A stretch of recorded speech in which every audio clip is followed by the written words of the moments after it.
Good evening and welcome to the great Flat Earth versus Ball Earth debate.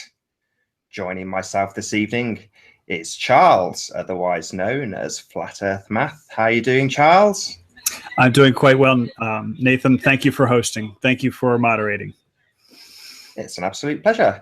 And also here to defend the Flat Earth is Antonio Subirats. How are you doing, Antonio? I'm doing divinely well. Good to hear. Good to hear. So today's debate will take the format of an opening gambit from both Charles and Antonio. There was a coin toss that was lost by Charles just before we started. So Antonio elected to go second. So we will have an opening, maybe 5 minutes from Charles, and then a quick opening 5 minutes from Antonio. Then we'll move on to maybe 5 points, about 8 minutes apiece, with 4-minute response from each. So we'll start off each of those 5 points with Charles, and then, as I say, a 4-minute response from Antonio, and then an 8-minute piece from Antonio, or thereabouts, and a 4-minute response from Charles. I doubt I'll have to do much interjecting into this, as both are very cordial, very polite gentlemen. So without further ado, Charles, if you'd like to give us your opening introduction, that'd be absolutely fantastic. You're on mute at the moment. I'm sorry. Can I do my screen sharing now? I don't know if you're the one in the. Do I just click on it and just say entire screen, and then share? So can you can you see it says introductory statement? Yeah, we've got you perfect, Charles.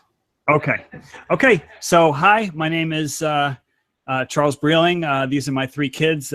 People keep asking me if I'm indoctrinating my kids, and obviously by their choice of reading material, yes, I am. So here we are watching a video from Jaron, and here we are. This is what my kitchen looks like, with the little magnetic letters on our flat Earth map. So I'm definitely indoctrinating my kids. Thank you very much. And then here's my dear wife, and she's got a bun in the oven. So we're due in April. But occasionally I go out drinking with my best friend, Mr. Globe. Anyway, why is there a flat Earth debate? Personal senses. The Earth is flat and stationary. I mean, we could see it with our eyes. We could feel it with our bodies. The Earth is flat and stationary. I mean, that's what our senses tell us. And there are a lot of misconceptions.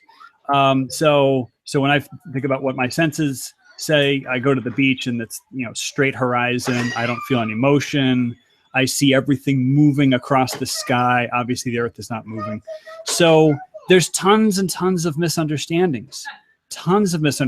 And one of the things that's really, really interesting to me is that every single time I look at a misunderstanding, every single time somebody raises up a point against the ball Earth or something like that, it turns out that it really isn't against the ball Earth. It's against a lack of knowledge, and I don't mean that in a mean sense. I don't mean to say anybody is stupid or anything like that. I mean to say it's just a little lack of knowledge. And I see my role in the debate as trying to help people with some misunderstandings. Like, you don't have to believe that the Earth is a globe, but maybe understand the globe model better. If you want to believe in a flat Earth, that's fine, but don't have it be based on misunderstandings. And then so my debate points, and I think I messed up the slide here, but basically the number one point for the globe is the space program. But what I did want to do is I wanted to pick things that you folks in the audience can do yourselves, stuff that you could build, stuff that you can measure. You can use just a standard zoom camera, maybe a solar filter you get at the hardware store, and then maybe a little bit of stuff you can do, with some internet searches. But basically, I don't want to convince you that the Earth is a globe. Right? And I want to make that really clear. I do not want to convince you the Earth is a globe. I want to convince you to actually make careful measurements. So I think I mentioned Jibby in there, so by accident. But that's my take. And how do I turn off screen sharing? You're done. That's it. Perfect. Okay. Excellent. Wow, that's wonderful. A little bit of Charles, so we all get a little bit more information about who you are and where you're coming from. That was delightful. Thank you very much. Antonio, have you got a bit of an opening section you'd like to fill in the audience on who you are? Who I am, I'm a Spanish guy who lives in the UK, a Catalan man from the region of Catalonia. Charles, if you mute your mic, the sound won't get the camera over to you. That's okay. That for the conspiratorial, that was not Charles making sure that the transmission was interrupted or anything. That, you know, okay. So, born in Spain, came to the UK as a child. I'm an artist. That's what I do. I've done other things in life. I've worked very hard. I've had blisters. I've bled from my work, all kinds of stuff. I do have loved ones. I'm not going to display them because, unfortunately, there are some very crazy people out there. But anyway, the reason I'm a flat earther and the reason that I'm doing this and that many flat earthers are doing what we're doing is not so much based on misunderstanding, and it's not so much based on our senses telling us the earth is still and flat. That's not what causes us to think we're on a flat earth. That's a primitive way of looking at what might be the argument. The argument is actually based on understanding of the ways things can be hidden, the ways history can hide things, the way mathematics can hide things, the way scientists can hide things. We all know that corporate industries will hide data. It's better for them to not have made public. And the same with the organizations that brought us the globe. It was better for them to hide things like where the globe breaks down. So what many flat earthers have noticed are the chinks in the explanations for the globe, where the explanations break down.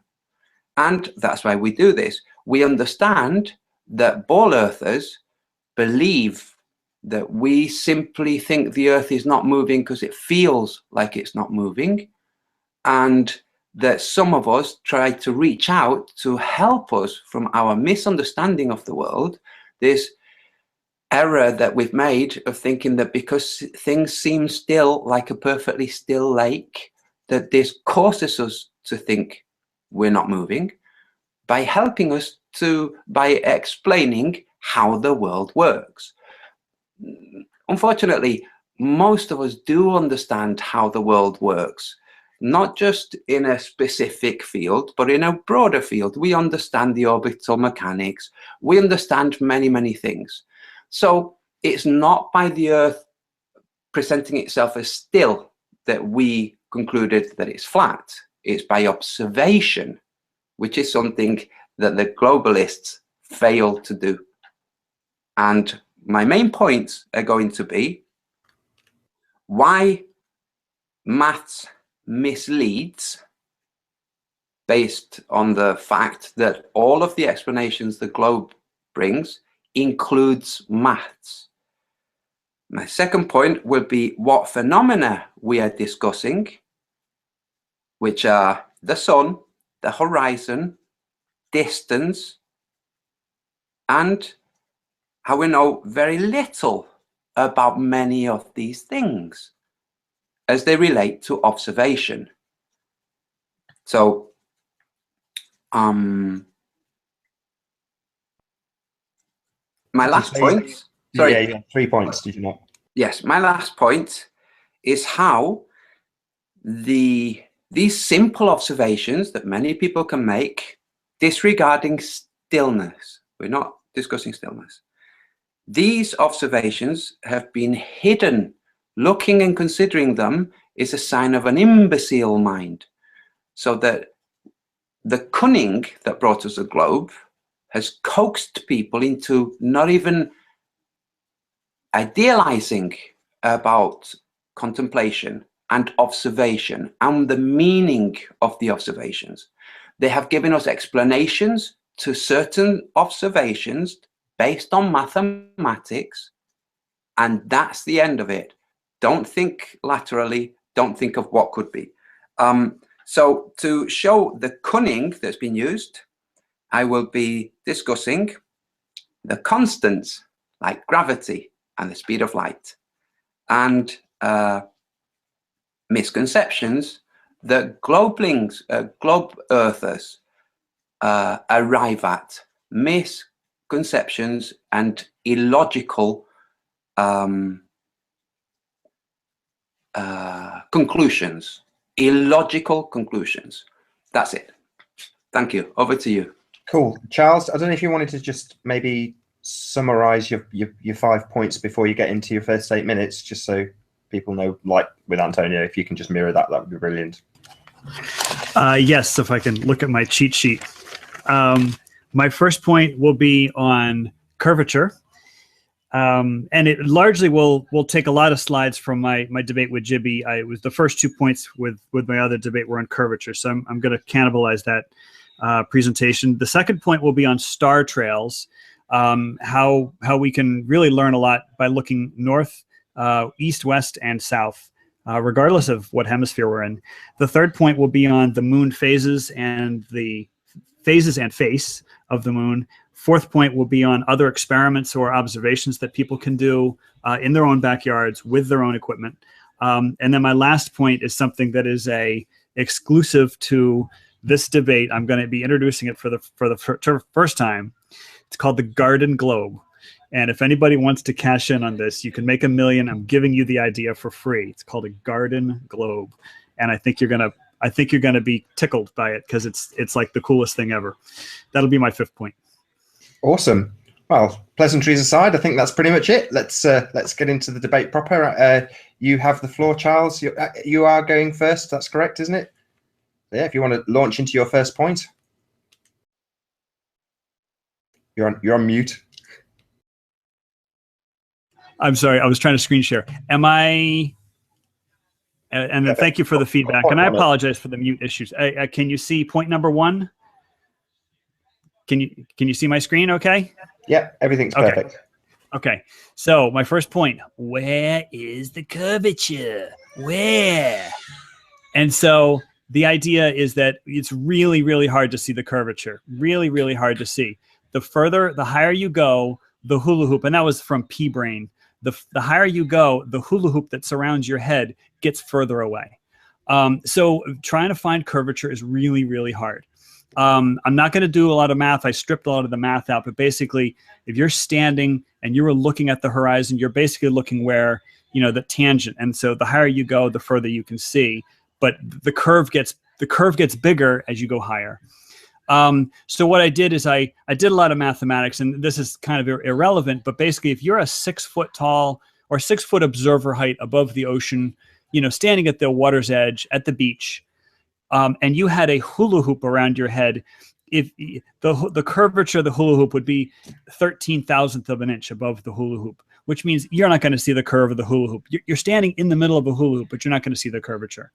And then there's a couple of things people love to goof on NASA about the blue marble and how the North America is so big. But basically, this is the curvature. Like once you've gotten so far away from the Earth, you can actually see the whole curvature. And the reason why this looks like this is because we're only 577 miles up, so it's like a 120-degree field of view. This is just a standard globe. This is a globe that I stuck on a picnic table in the park. It's a standard globe, as you can see from the lower left corner. But if you get really, really close to it, it still looks like a circle, but it's kind of distorted. There are lots and lots of examples all over YouTube of high altitude balloon footage and rocket footage. And people are always talking about the GoPro. Oh, GoPro this. Why did they GoPro it? So what you can do is you could literally do this with thread. You could make an X with a piece of thread, tape it across your monitor, and basically every time the horizon of the image, this is the Go Fast rocket, crosses center frame, it's going to show the true image. So that was Go Fast. I call this Space Slinky. I'm not really sure what the name of that rocket was. Here's Dog Cam. And here's one of Dwayne Kellum's balloons. So if you're interested in, whether it is possible to see the curvature of the Earth, there's lots and lots of examples on YouTube. But again, you have to find where the horizon crosses center frame. Now, let's get back down to the ground. people keep asking how we can find the curvature, how we can see the curvature here on the ground. And the problem is people are looking for obstruction when you're not going to see obstruction. 10 miles or less, you're not going to see obstruction. The other problem is that you've got refraction. So these are photos all taken by Joshua Nowicki, all taken from the same place. Now that is key. And if you look at these images, some of these images you see a lot more buildings. Some of these images you see less, and some of them you see the buildings actually stretched out. So you can't really apply the rules of math necessarily. Oh, well, how far should we be able to see? Because we've got this refraction that we have to deal with, which kind of messes things up. You guys all remember the old Bedford level experiment, the first one. The guy was literally in the water and he was able to see the boat. And I would say it's because refraction. Only a 1/6 of a degree of refraction would have allowed them to see that boat. And a 1/6 of a degree is a really, really small amount of bending of light. So then there was another Bedford level experiment used by Wallace. And he had 2 banners 6 miles apart on the 2 bridges. And then he used a control. And this is really, really key. He used a control. It was a post mounted in the middle. And the post was the exact same height. It had 2 discs on it. The top disc was the same height as the telescope and the same height as the banner. And so then there were 2 possibilities. If the Earth is curved, the line of sight to the far banner at letter C, the line of sight should have gone below the discs. If the Earth is flat, the line of sight should have passed through the top disc. And this is what it actually looked like. And again, you can't see curvature. That's the point. Curvature is so small, you can't see it. You can't see curvature, but you can detect it if you're really, really careful. So people keep doing these laser experiments, which are great, but they don't use a control. They don't put anything at the halfway part. So that's really it about the detecting of curvature. So Antonio and I have been talking about the different curvature calculators, and there's one that's on, I guess it's called GitHub. But basically, you really need to talk about obstruction, whether or not your line of sight is obstructed. If you don't talk about obstruction, you just use 8 inches per mile squared. It's almost as if your camera is halfway underwater, which scuba people call them halfies. So if you just use 8 inches per mile squared, your camera's floating, and chances are that's not the right estimate. So this is the GitHub calculator, and it really has a nice diagram. The diagram does not change. It's a fixed image, but it's very easy to understand exactly what it is that you're looking at. So getting back to Lake Michigan, the Joshua Nowicki, those photos were taken at like 57 miles. And if you just plug in 8 inches per mile squared, I'm rounded up to 60.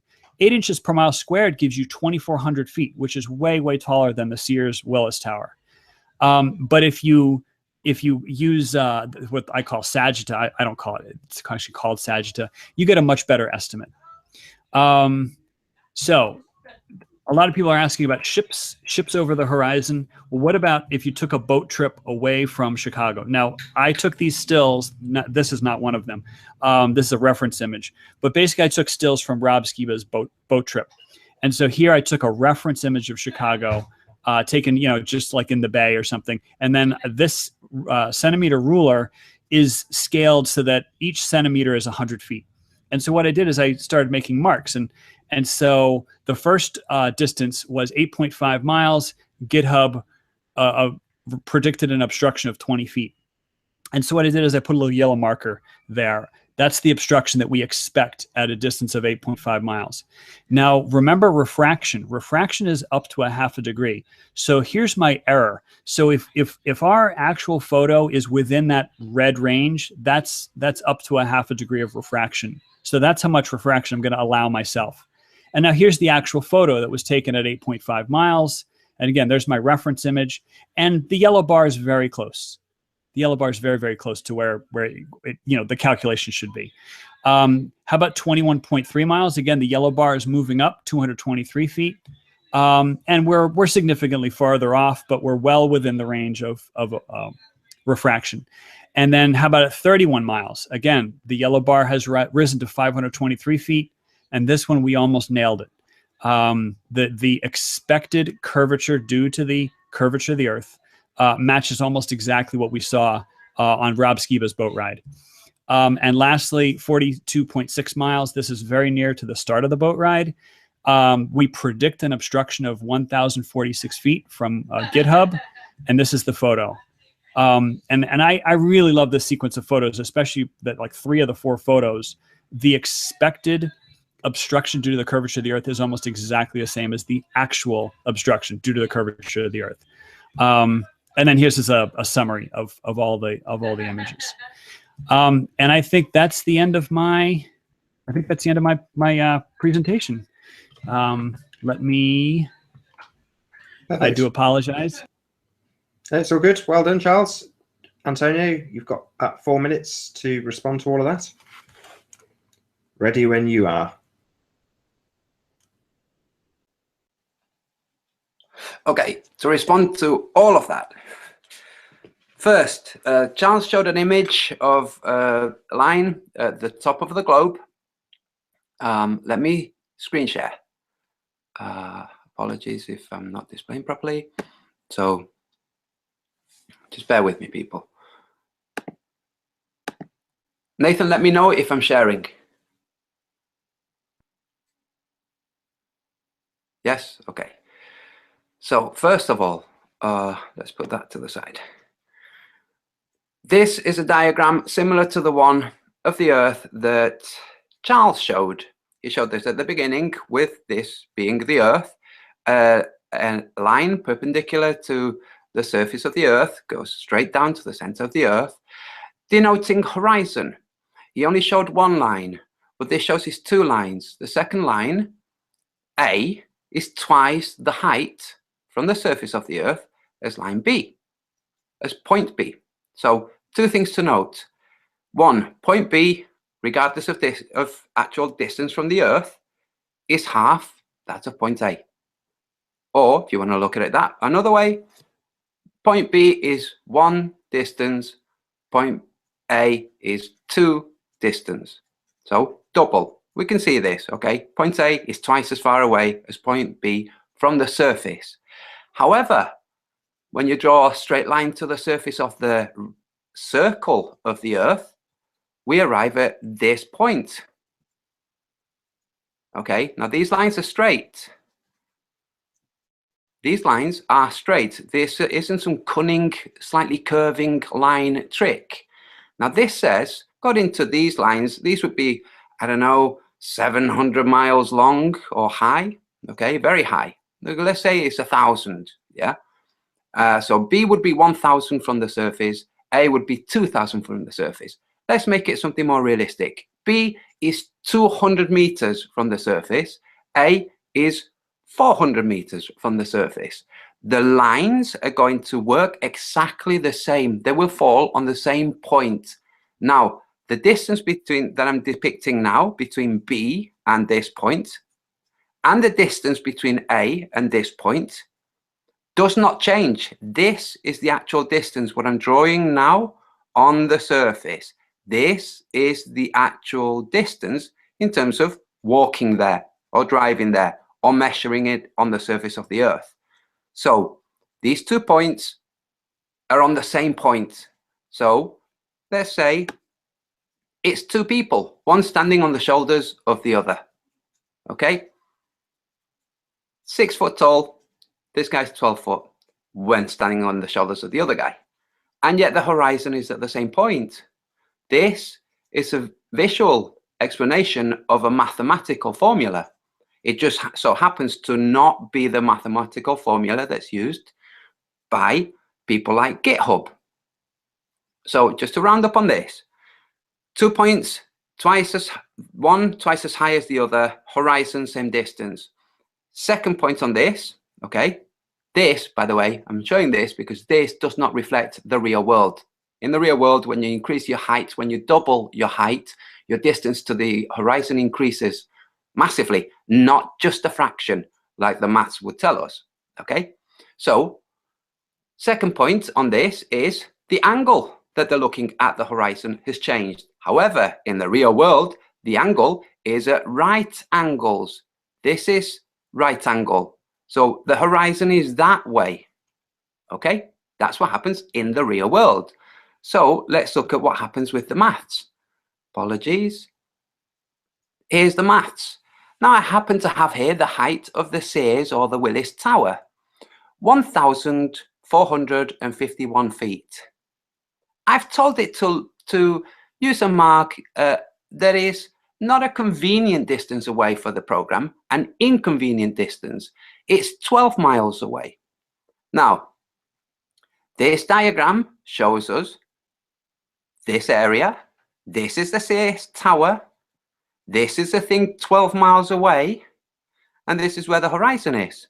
According to this GitHub Earth Curve Calculator, the horizon from the top of the Sears Tower is 1.2 miles away. We can see this here.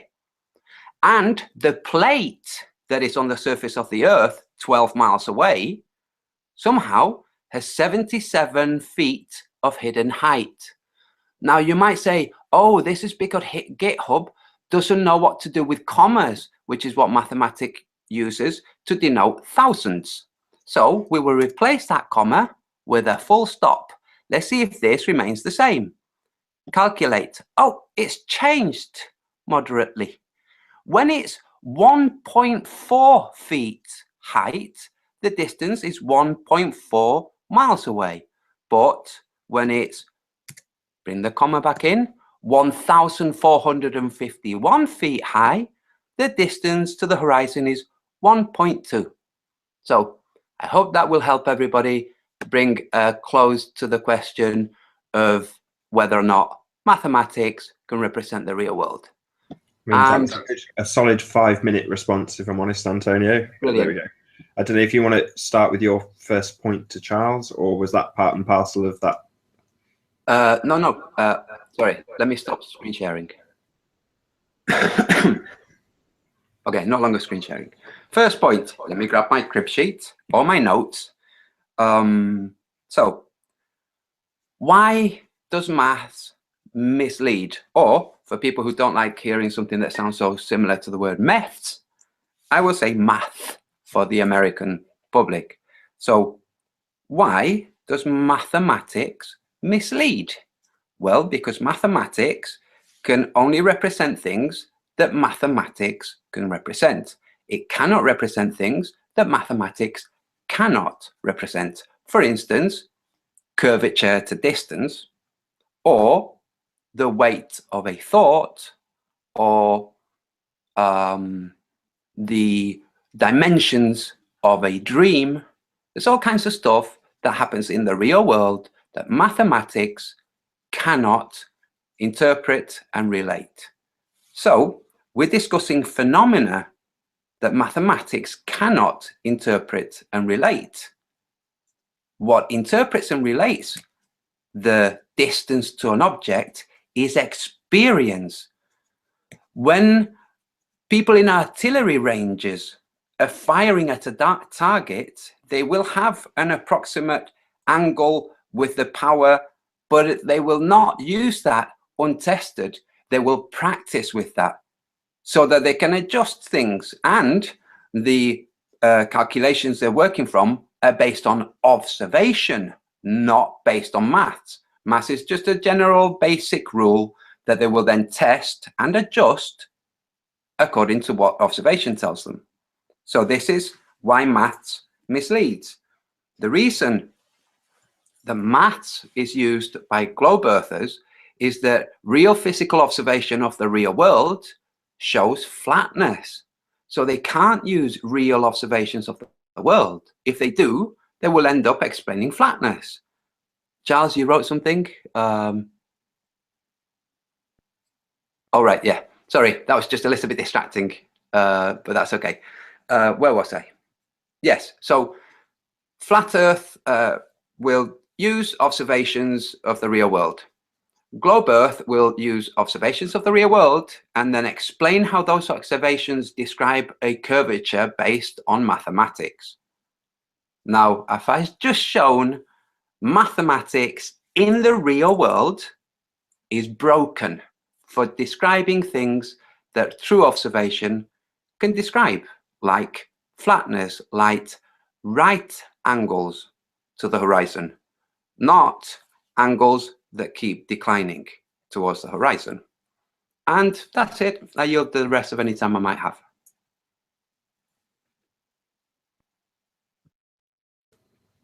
Okay. So is it my my response time? I'm gonna. Oh, you go ahead, Charles. Okay, I'm gonna use my timer. I wasn't using my timer before, so I'm gonna try to keep myself honest. Thank you very much for your presentation. I really liked your diagram with the two guys. However, they do not hit the circle at the same point, and you could prove this to yourself. Take that diagram and duplicate it, and on one diagram you eliminate one diagonal, and on the other diagram eliminate the other diagonal. In other words, have one diagonal from A and then one diagonal from B, and what you do is you see where the tangent is. So on one diagram you honestly place a tangent, on the other diagram you honestly place the tangent, which is, you know, the little tick mark. And what you'll find is if you compare those two diagrams, that tick mark will not be in the same place.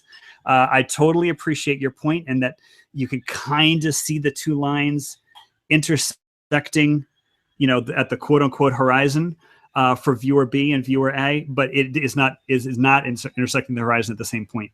And you'll see this if you simply remove one diagonal after the other.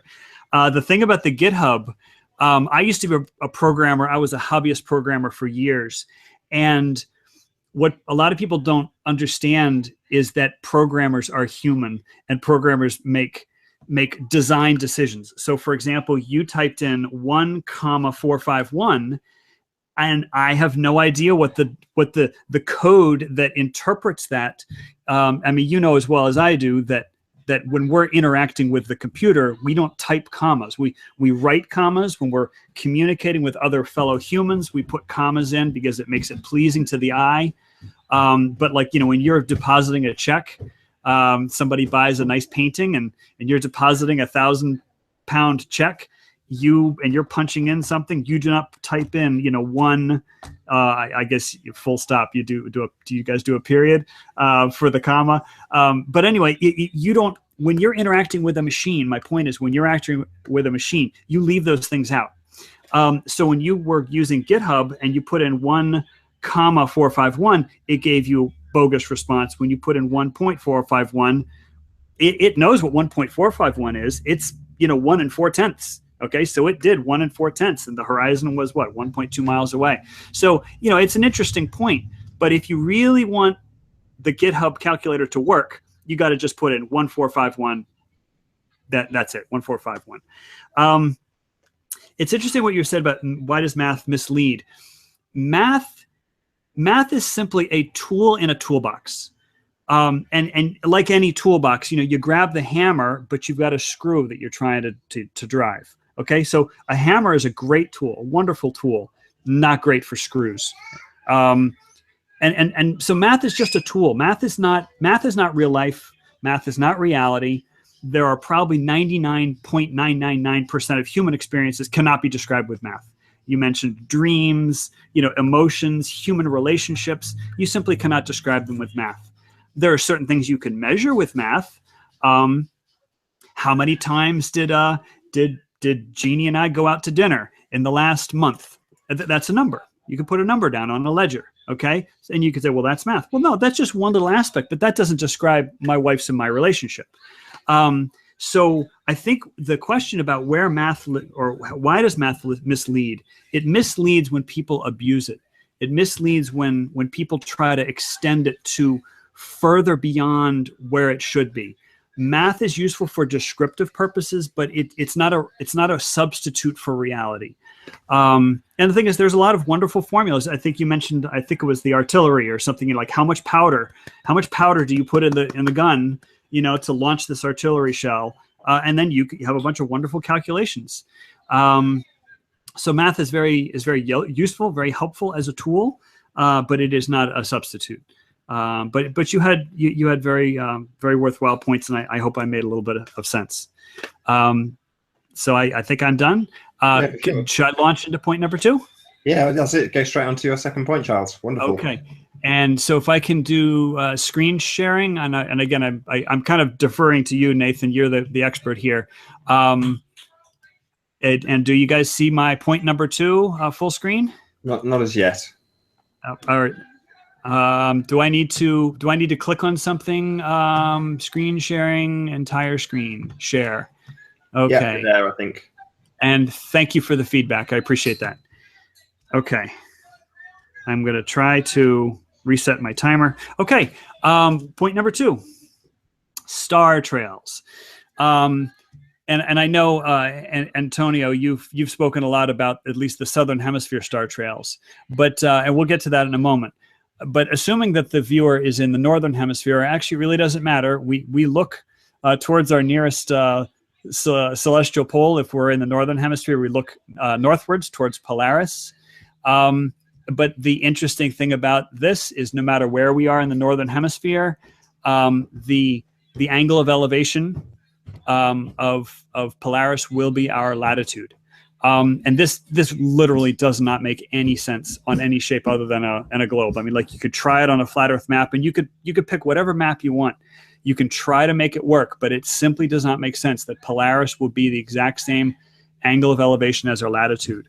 Now, the interesting thing is this also works in the Southern Hemisphere. If you're facing south, you would not see this nice dot in the center. You'd see kind of a blank patch of sky. It's very strange. The Southern Hemisphere has a notable lack of stars around their southern celestial pole, but it doesn't matter. It's where the sky appears to rotate. But the interesting thing, Antonio, is that here we are facing north. Well, what's to our right? To our right is east. If we're facing north, to our right is east. And so the stars rise in the east, set in the west. So just looking at this one photo, we can tell that the stars are going to turn counterclockwise from the Northern Hemisphere. Now, if we turn the other way, you standing there in London, if you turn southward, you won't be able to see the southern celestial pole. But what's to your left, if you're facing south, what's to your left is east, and the stars rise in the east. So they would turn clockwise. So you can actually tell that the stars are going to be turning clockwise in around the southern celestial pole without actually going to Antarctica. Now here's a neat little image, and you've seen this. This is simply facing either east or facing west. You can't tell, but we are facing one of those two directions. But here's the interesting thing: you simply find a star trail that's a perfectly straight line. Find a star trail that's a perfectly straight line, and then measure the angle with the horizon. And in this case, it's 51 degrees. At least that's what my graphics tell me. It's 51 degrees. Now, further up to the left of us is the celestial pole. So we're at right angles to the celestial pole. So basically, this one photo tells us that we're at the 39-degree latitude. And again, there is absolutely no flat Earth map in existence where this makes any sense. I mean, you literally can hand a photo to somebody and they can estimate the latitude where that photo was taken. It makes absolutely no sense on the flat Earth model. But now let's turn south. Again, assuming we're in the Northern Hemisphere. If we're in the Northern Hemisphere and we turn and face south and we take a nice star trail photo, what you can do is you clearly don't see the center of rotation. The center of rotation is below the horizon. But here's what you can do. You can take perpendicular bisectors. And let me just back up a second. So I just picked the nice bright star on the upper right, and then there's kind of a faint star in the lower left. And just take a perpendicular bisector. And I just drew this. This is me with my graphics. This is not mathematically precise. I'm just trying to illustrate a point. But if you take the bisectors, where those lines going to intersect, they're going to intersect at the actual center of rotation, which is the other celestial pole. Now, that celestial pole is below the horizon. Now, here's the interesting thing. You can actually do math with this. That will be your latitude again. Okay? So again, if you have, now this is a very poor photo. We really can't, do any measurements off of this photo. But if you did a photo in such a way that you could actually take measurements off of it, you could literally estimate your latitude by looking at a photo aimed at the south. It would be your latitude again. And I think that's it. So yeah, I just want to reiterate the point, Antonio, because I know you've asked many, many times about, when people are facing towards the south celestial pole, do the stars turn clockwise or do they turn counterclockwise? And my point to you and to anyone else listening who lives in the Northern Hemisphere, you literally can face south and notice what you see. You will see the rotation of stars around a point that is below your horizon, but the stars will still rise in the east and set in the west, which means they will be turning clockwise as you face south. And that's it. I'm gonna. Oh, and I just want to emphasize that this is my standard line, because please, anybody listening to this, please don't believe a word I say, because I'm not trying to convince you of the shape of the Earth. I am trying to convince you to actually take measurements and record photos. So I think I will stop. If I can stop screen sharing, I don't know, or if you can control that. I can't. You still have a good 3, maybe. I'm good. 3 minutes. I'm left, good. That was. I'm gonna hope that I don't overuse some of my time later on. But that was you've my got point. 3 minutes left. If you want to tell people to not trust you, feel free to reiterate that. And you can quote me on this. I want you to trust me like you trust a fart when you have the flu.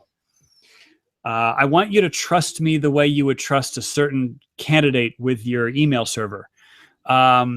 So yeah, please. I'm not trying to convince anybody of anything other than if you take careful measurements. If you take careful measurements, you really can reveal a lot to yourselves. One of the points I try to make to people all the time is there is nothing like your own data. Like no one can take your data from you. The data may be intriguing. The data may be, may look like an anomaly, but nobody can take your data from you. So that's my point. And I'm going to give my time to Mr. Antonio. Superb. If you can just pop yourself on mute, Charles. You've got about 4 or 5 minutes, Antonio, if you want to respond to that.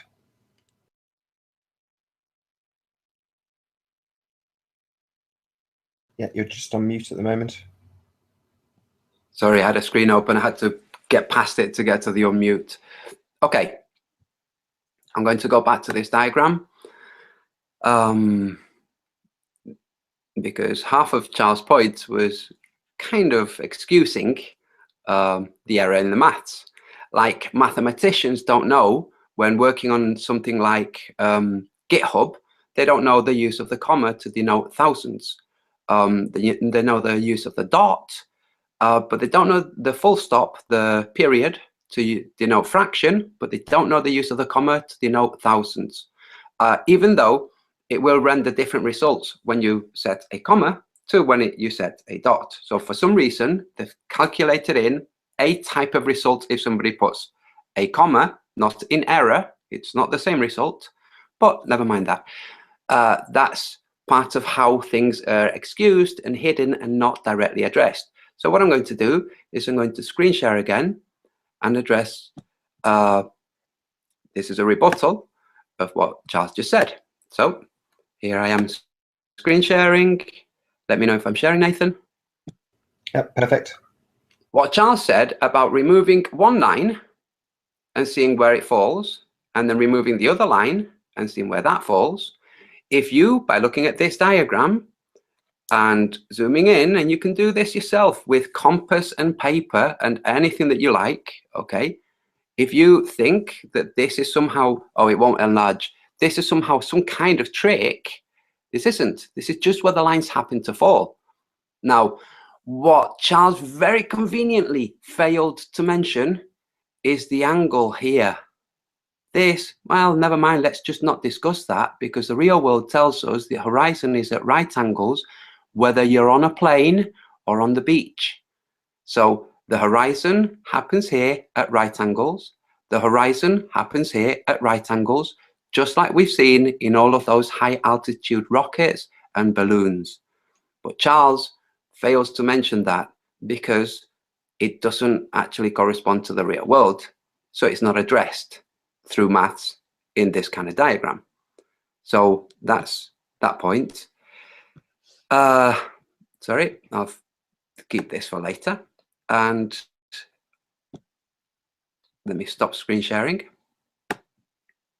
Oops, my mistake. Sorry, guys. I'm a amateur. Okay, so the horizon rises at eye level. That diagram shows declining angles. Angles to stars is something that's better if you don't discuss that little point, but instead you discuss direction.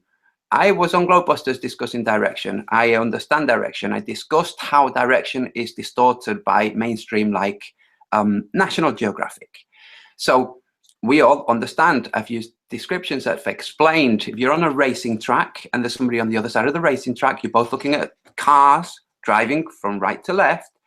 Your cars are going right to left. The other guy opposite on the other side of the track, your friend who can wave at you, the cars, same cars, are going left to right to that person. It's orientation, it's perspective.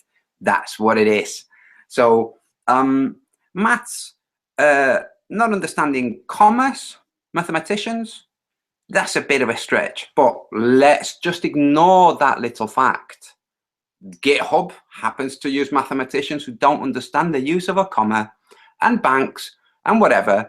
But if you look at your bank statements, you'll see that they do use commas, especially when you have any kind of large figure. So a good solid 5 minutes now on this response, Antonio. I don't know if we want to move on to your next point. Yes, my next point. What phenomena are we discussing? Let's look at the stars. Let me screen share one more time. We're looking at the stars and the star trails, and we're looking at this point here. Am I sharing, Nathan? Please say, because I can't see. Yes, you are. Okay. Charles contends that these two lines are parallel, which means, let's say these buildings are 100 yards apart. Okay, I would say they're more because these are a sizable size. You can figure out, if you know anything about depth and perspective and things like the real world, that they're a distance away, this building from this one. These aren't tiny things. They're not a couple of feet away. They're maybe 100 yards away. If these are shooting at a point that happens to look like it touches, okay, but is actually 100 feet away up here, wherever it is that these go, they're 100 feet away from each other. If what these are supposed to be doing is heating the sodium layer to see how light refracts so that they can make guide stars and figure out how light is received by their equipment, then maybe lighting something 100 yards away from where you're lighting another point is going to distort your data. It would be a stupid thing to do. However, to use two lasers at the same point to heat the same spot, that makes sense. In which case, these two lasers are heating the same spot. Now, this one fires first, this one fires second. This one can find the spot that this one's firing at easily, okay?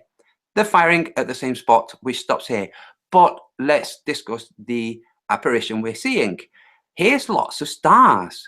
Now, the laser stops here. I'm going to discuss this laser. It stops there. It doesn't continue on out into space. Why is that? Because there's nothing in space to bounce the light from the laser from in order for it to reach back down to Earth.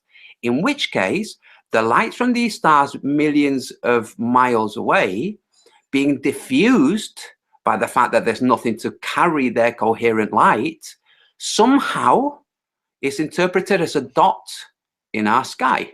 Somehow the light that has had no coherent shape and is going out everywhere, multidirectionally, in every single direction, somehow it arrives at a point in our ceiling.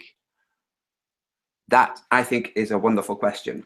So let's look at the other phenomena we're talking about. We've talked about the horizon. So now ball earthers will say, don't believe me, just look at the maths. The horizon is something that we understand, but it's difficult to actually put mathematics to. So they've changed how they discuss mathematics. You have two different ways of seeing the curvature of the Earth. Wonderful. That's how the deception is done. We've discussed distance to the horizon. Another thing that's difficult to measure, especially when you're not actually going there and measuring it, but you're making calculations about it. And what we have little information on, one second, is things like the things on the ceiling, which is what ballers will always say, look, this shows curve. No, it doesn't. It shows things on the ceiling that somehow they figured out this light is 93 billion years away, miles away, and this one here is smaller, therefore it's much, much, much further away. But this one here is much, much, much bigger than this one, and it's much, much further away, although the light is the same size. Gibberish like that. The only way you can do this is if your maths includes 0. If your mathematics does not have the number 0, you cannot arrive at the absurdist explanations we have from the pataphysicists that we call astrophysics. I yield any other time I might have. Super. Charles, did you want to pop your pen down, pop yourself off mute and respond to all of that? Yes, yes. And again, thank you for your presentation. And I love the dueling laser lightsabers, because I guess you speed up the time and it looks like, you know, a scene from Star Wars. It's very cool. So I really want to reemphasize the point about programmers. And I challenge you, anywhere that you are interacting with either numbers or finance, like for example, let's say you want to send an email to somebody and you type in the word at instead of the at sign. I guarantee you that the computer is not going to be like, oh, that's okay, he typed the word at instead of putting the at sign. No, the computer is programmed to recognize the at symbol. If you have a computer, a website, like it says, please type in your social security number and don't use dashes. I'm sorry, in the US, it's social security number. I don't know if you have a national ID number, but basically in the US, it's 3 digits, a dash, 2 digits, a dash, and 4 digits. And if I'm typing into some website and they say, please type in your social security number, do not use dashes, right? It'll say that right in the instructions. If I use dashes, it's just not going to work. Like, it's not going to work. The computer was programmed to recognize a string of digits with no dashes. So it's not like the computer isn't smart enough. It's that it was programmed a certain way. So the whole point about GitHub is that it wasn't programmed to recognize a comma. A comma is a human thing. Now, getting back to the diagonal lines with that tick mark, if you remove the tick mark and you redraw that, you'll see I'm correct. Those two lines absolutely are not tangent to the circle at the same point. They are absolutely not. Anybody can do a screen frame of that, and then you'll see the two lines are not intersecting the circle. So you talked about the angle at that top port. One of the things that troubles people a lot is that they misunderstand diagrams. So for example, if I was trying to draw a diagram of how far I could see to the horizon, I'm not going to draw it to scale, because then the Earth would look like a straight line. I'm standing there, and then my sight would look like a straight line. And you wouldn't be able to see me. The horizon's 3 miles away. I'm 6 feet tall. The horizon, there's no way you'd be able to put it in a diagram. So the point of the diagram is not to show scale. The point of the diagram is to show the relationship of the elements. In this case, we'd call it geometry. But forget geometry. You could just draw with a protractor and a ruler, just the relationship of the elements. Where does the line touch? Where does the line touch the circle? We call that a tangent. But throw out the terminology. Where does the line touch the circle? The thing is, you said we look across to the horizon. Absolutely. If you made that diagram to scale, and you had observer A or observer B, one of them was standing on the other guy's shoulders, this diagram would be ridiculously long. It would be very, very, very hard to even read the diagram. So they scale it down. They have this ridiculously tall person. That's why the diagram is drawn like that. So in the real world, we do look very nearly horizontally to the plane. Okay, the flat Earth lightsabers. We had talked a couple days ago about how those things were parallel. So here's a question for you, Antonio. If you have a line and you have another line, and those lines are 0.05 of a degree off, right? 0.05 of a degree off. In other words, it's 1 part per 1,000. Would you say those lines are pretty much parallel? Okay, that's what I meant. Technically, they're not parallel. They're off by 0.05 of a degree. So that when I say parallel, that's really what I meant. But technically, they are intersecting at a point in space. And okay, the directions being distorted, left to right, right to left. There are a lot of human phrases that we use. For example, north, south, east, west. North, south, east, west means nothing in space. It means something to a person standing on Earth, because north is in the direction of the North Pole, which is an arbitrary point placed on the Earth's surface. East is located, if we're facing northeast, is to our right. I mean, these are arbitrary points, but they do make a full circle. So east is 90 degrees from north, and I think that's about it. I think my time's up. So can I jump into my next? Charles, I don't know if you want to move on to your next point. Yeah, let me jump into the next point. And if I can do screen sharing, thank you for your patience. Yeah, we're working straight away. Happy days. Okay, so can you guys see this okay? Point number 3? All good, all good. Okay. So this is on moon phases, and I was going to say phases and faces because it kind of rhymes, but there really is only one face that we see. And so there's really 2 points that I want to make here. And one is that a distant moon is lit by a distant sun, which is absolutely incompatible with the flat Earth model. And again, pick your map. You don't have to use Gleason. Pick your map. It doesn't make any sense. And then also that there's only one face that's pointing towards the Earth. So this is just a little, very crude photo. I have a 3-year-old Canon camera. It's not a P900. It's not the best quality camera, but people can take photos and you can actually then make some sense out of this. In fact, it was really neat. At the center of the screen, you could actually see a little crater. And the idea that this moon is self-illuminated. I mean, it certainly looks to me like there is a crater, and then the crater wall is being illuminated, and the other side of the crater is being shadowed. I mean, this is perfectly consistent. And this is a very, very horrible photo. I'm just saying you don't need special equipment to capture images like this. But the real question is the moon lit by the sun? Oops, I forgot to reset my timer. So there's this thing called the moon terminator illusion, and I really need to give credit to Rory McPhiz because he had a series of videos on this. And basically what you do is you take a ball. In this case, it's a styrofoam ball I got at a craft store. And then on a sunny day when you can see the moon and you see the sun, okay, you simply photograph the two, but you got to photograph them next to each other. You can't take a photograph where one is on the left side of the frame and one's on the right side of the frame, because then your angles are different.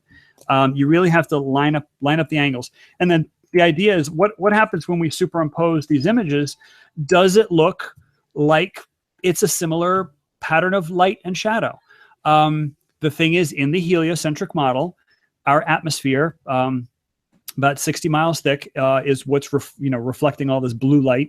So the moon is 240,000 miles away. So we are seeing a lit object through our blue atmosphere.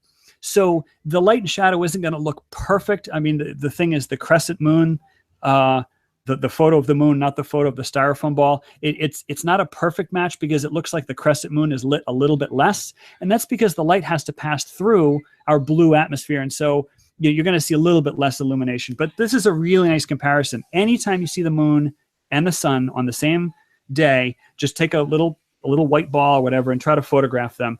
And like I said, my camera couldn't focus on both at the same time. So I simply took 2 photos. Okay, just moments apart. I just took 2 photos. Okay, and this is one taken. I guess it was the day before, so it's actually a little bit less illuminated. But again, you just line up the photos next to each other, and it should look, that pattern of illumination looks really similar. But you see the glow is because it was at sunset. So I just had a few minutes to capture this. Now. I am a strong believer in libertarian values. I believe people should be free to do as they want. So I think hemp should be legal, specifically the Helio Earth Moon protractor, which is an invention of mine. One of my guiding philosophies is I want people to be able to make measurements themselves and also make their own gear.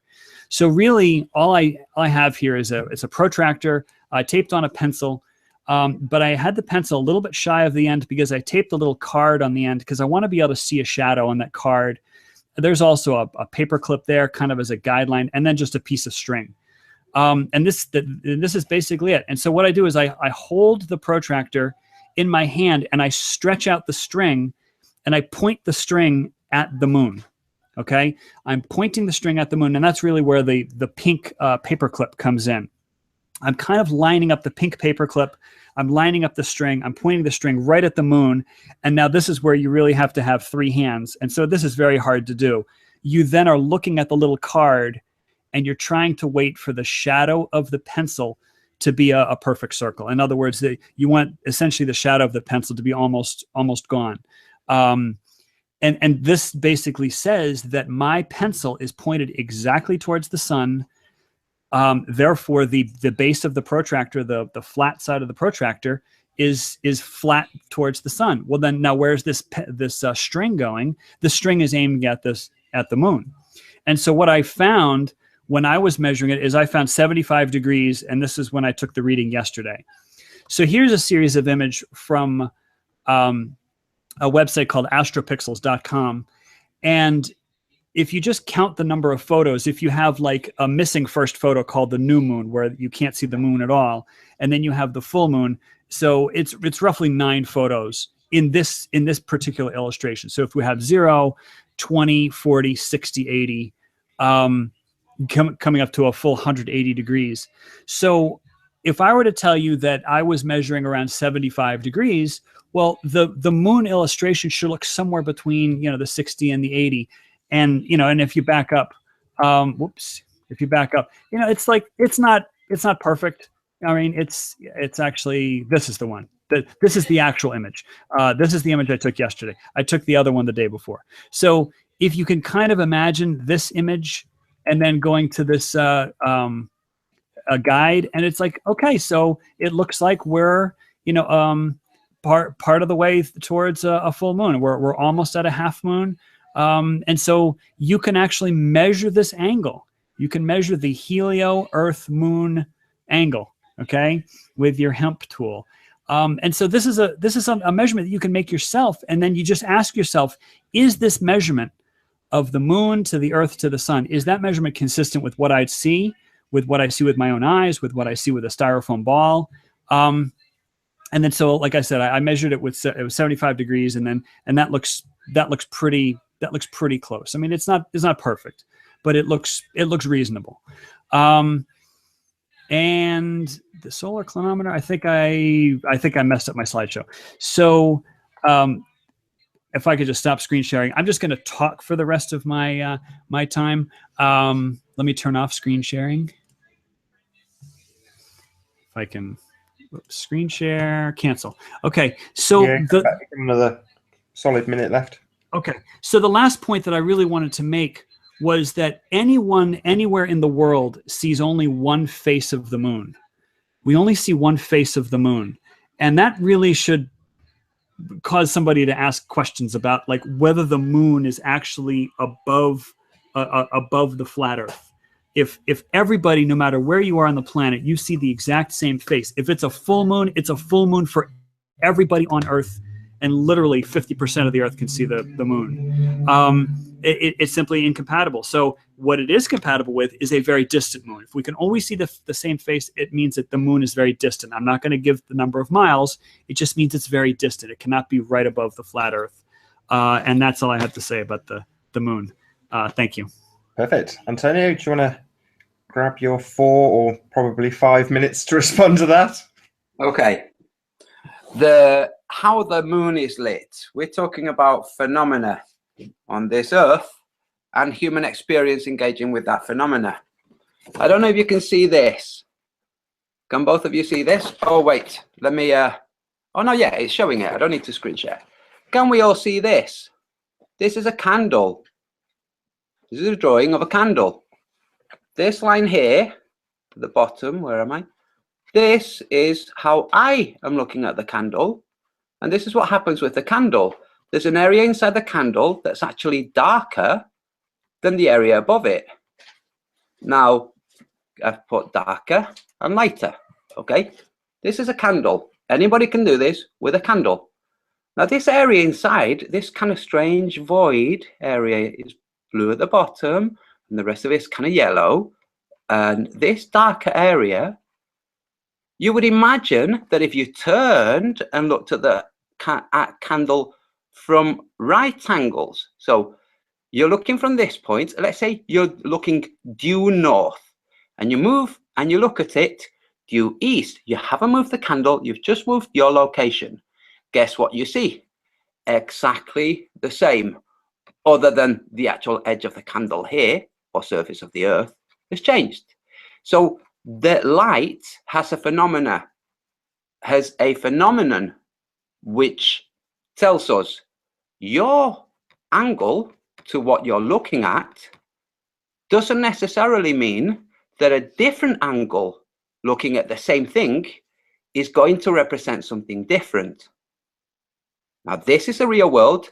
Don't believe me, boys and girls. Get a candle and check yourselves. Light it. See this small void in the center, this area where the heat is not illuminating as much as it is here, and move your angle and look at it from a different perspective, and you'll see the void also there. Okay, this is a phenomenon with light. The moon is light. The sun is light. So let's say that there was a dark spot here. What do you think would happen if we looked at it from this point of view instead of from this one? We would have a light spot there. But as things move, if you change your orientation like this, then the sunspots move. That's what we have in the real world. And that's what we have with the moon. It does this. Now, the Sears Tower, we have it here.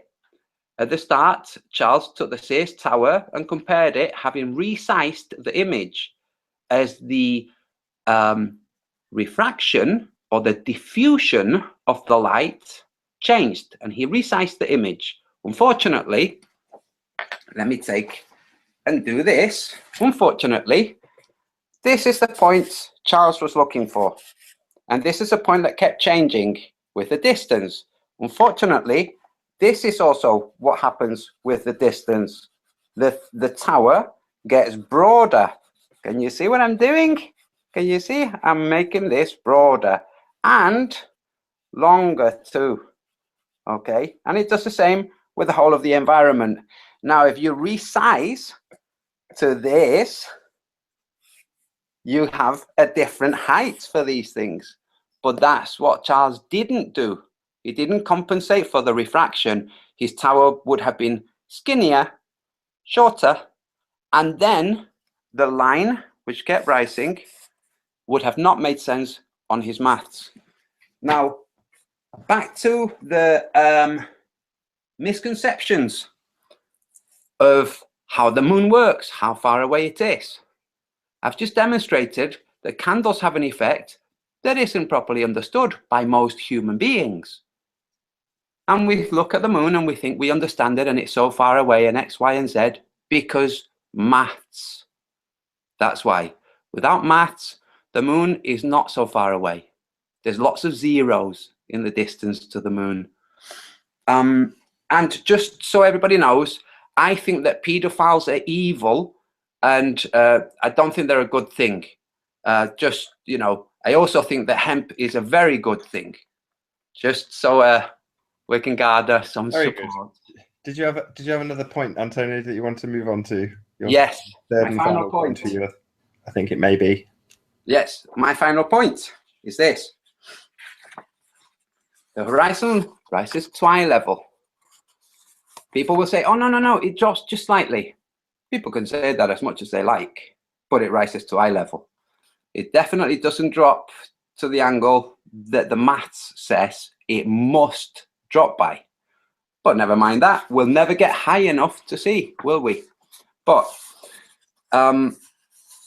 we have these misconceptions that observations of the real world have rendered the mathematical explanations that give us the globe model. Now, one of the observations made in the real world became known as Halley's Comet.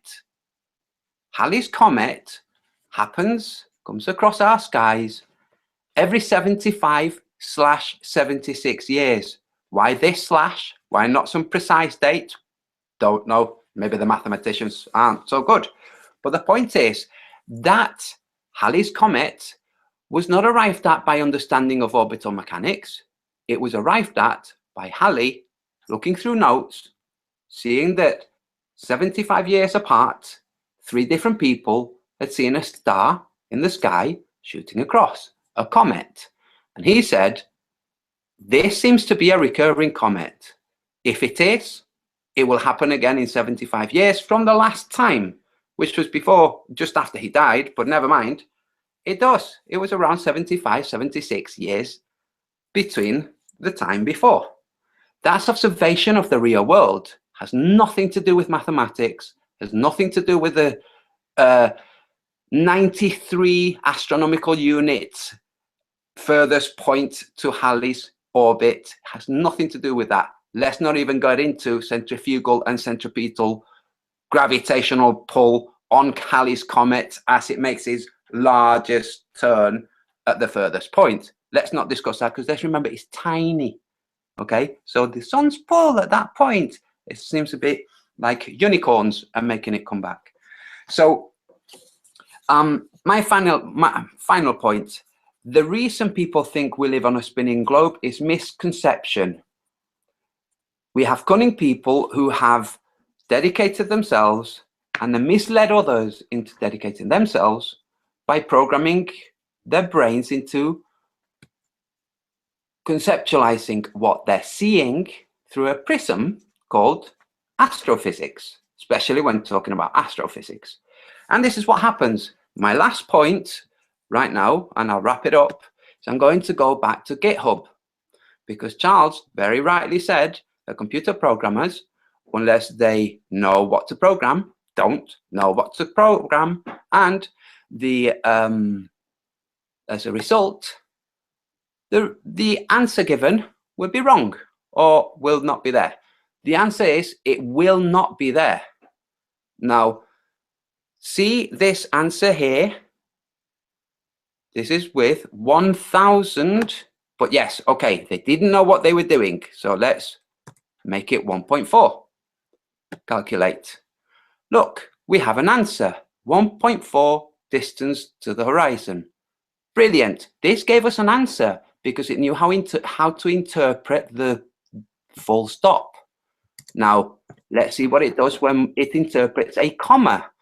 Oh, unfortunately, Charles, it again gives us an answer. It is interpreting the comma. Otherwise, it would have just given 0. It wouldn't have done any calculation if it didn't know what to do with a comma. So, just to reiterate, let me make this large again. If the programmers had not programmed the computer to give it an answer when it's a comma, it would not have given an answer. This is the answer when it's a full stop. Yes, a full stop. This is the answer when it's a comma. They did program it to give it an answer when you say 1,451 feet, which coincidentally is the height of the Sears Tower, which, as I pointed out, can mislead people into thinking that distances are something other than what they are.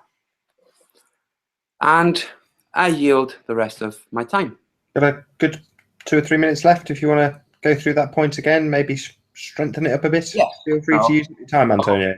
Okie doke. So here we go. This is the Sears Tower diffused.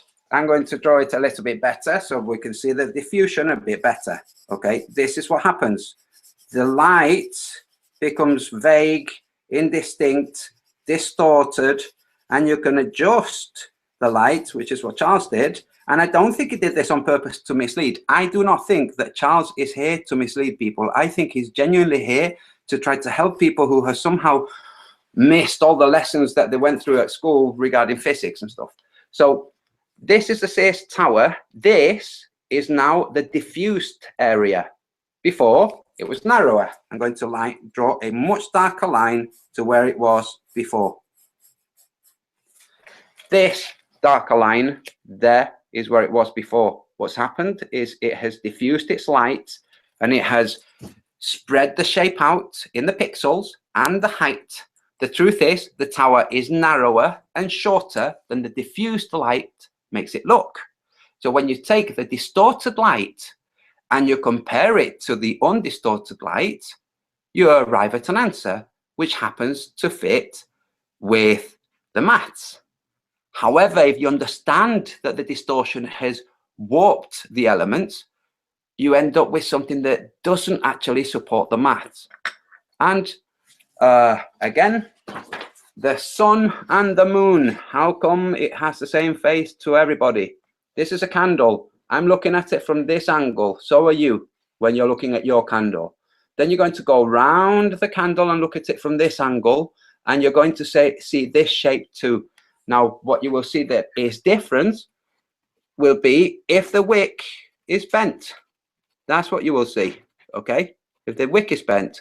But we're talking about this area here, which is the sun and the moon. We're talking about this area. And the candle will show you, just like with a rainbow, that your angle of approach doesn't actually alter the colors or the spattering of the shadows on the moon. Thank you very much. Charles, over to you for your 4 or 5 minutes. You're on mute at the moment. Okay. Thank you so much. I'm turning on my timer. Very interesting analogy with the candle. However, I hope you would agree with me that a candle flame has radial symmetry, left to right, meaning, you know, candle flame, you look at it from the front, back, left to right, and the flame essentially looks the same. Very interesting what you said about the wick. The wick will rotate, and that's an interesting point, because what we're talking about is something that isn't just completely symmetrical, where it really doesn't matter which direction we're turning. We are talking about a triangular relationship: the Earth, the Moon, and the Sun. It makes a triangle, and so you can't just arbitrarily say, well, the sun could be anywhere. Or, I mean, not that you said that. You said the candle doesn't matter what direction you look at the flame, but you're comparing apples and oranges. What I would say to you is blow out the candle, light the candle from, you know, say a lamp that's across the room, and you have a nice glow on the shaft of the candle. Okay, now start walking around the candle and tell me if you think that candle is lit exactly the same as you walk around the candle. That's essentially what we're doing. We're comparing the angle of a light source, an object that is being illuminated, and our observer. Okay, we have a light source, we have the object, and we have the observer. And that's the thing that I was doing with my hemp tool, is you can very carefully calculate these angles. But it doesn't work with the candle flame, because the candle flame has radial symmetry. It doesn't matter what angle you look at a candle flame. A flame looks like a flame, looks like a flame. So we're really interested in the relationship of a light source to an object. Now, about the Sears Tower, it's very interesting that you were talking about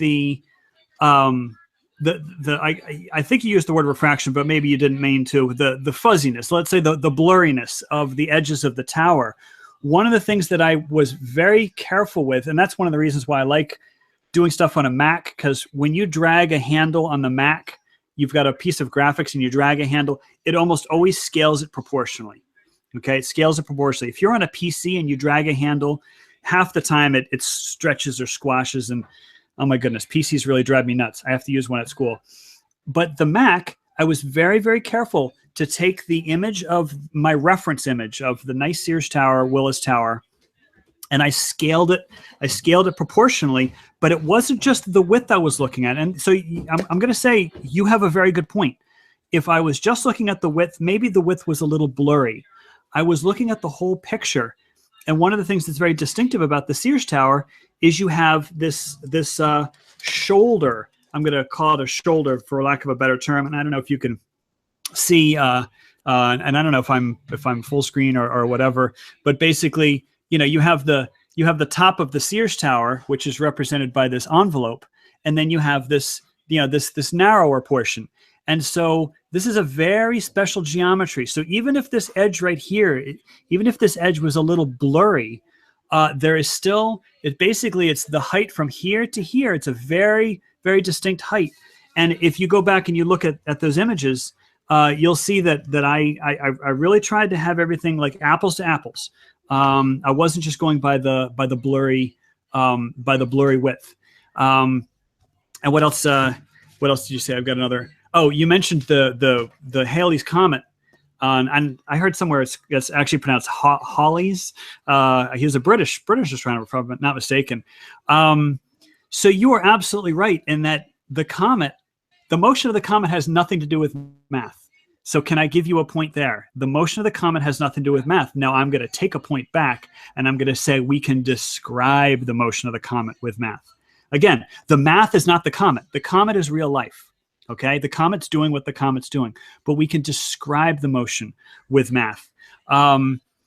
And because you were saying 75, 76, well, it's because we don't really measure time in years, full stop. The time can be a lot more specific. We can actually get it down prior to the second.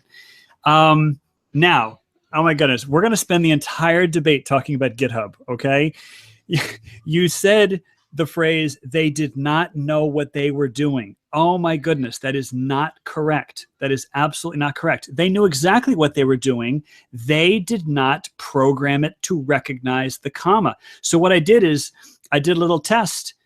The comma they treat as everything after the comma they ignore. Okay, so you could type in, 1, 99999, and it will treat that as the number 1. Okay, it's not that they didn't know what they were doing. They simply did not program in a comma. Okay, that's a distinction. I mean, the programmers were very intelligent. They know exactly what they're doing. They didn't program a comma.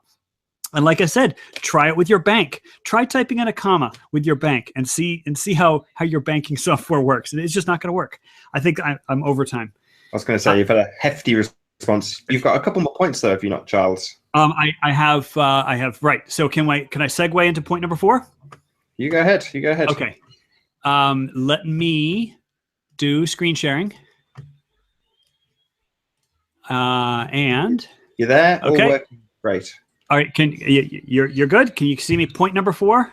Yep. Okay. Let me reset my timer. Okay. Point number 4 is basically, and this is a Gish Gallop. I'm going to give you a bunch of random observations that people can do, and if you don't want to respond to any one specific one, I know that it's very unfair in a debate to just throw out a bunch of points, but the point that I'm trying to make for the viewer is that there's many, many observations that they could make with their own equipment in their own backyard. You don't need to travel to Antarctica. You don't need to buy a telescope. So here's just some observations you can do. And this is something, Solar Clinometer, I just love this little tool.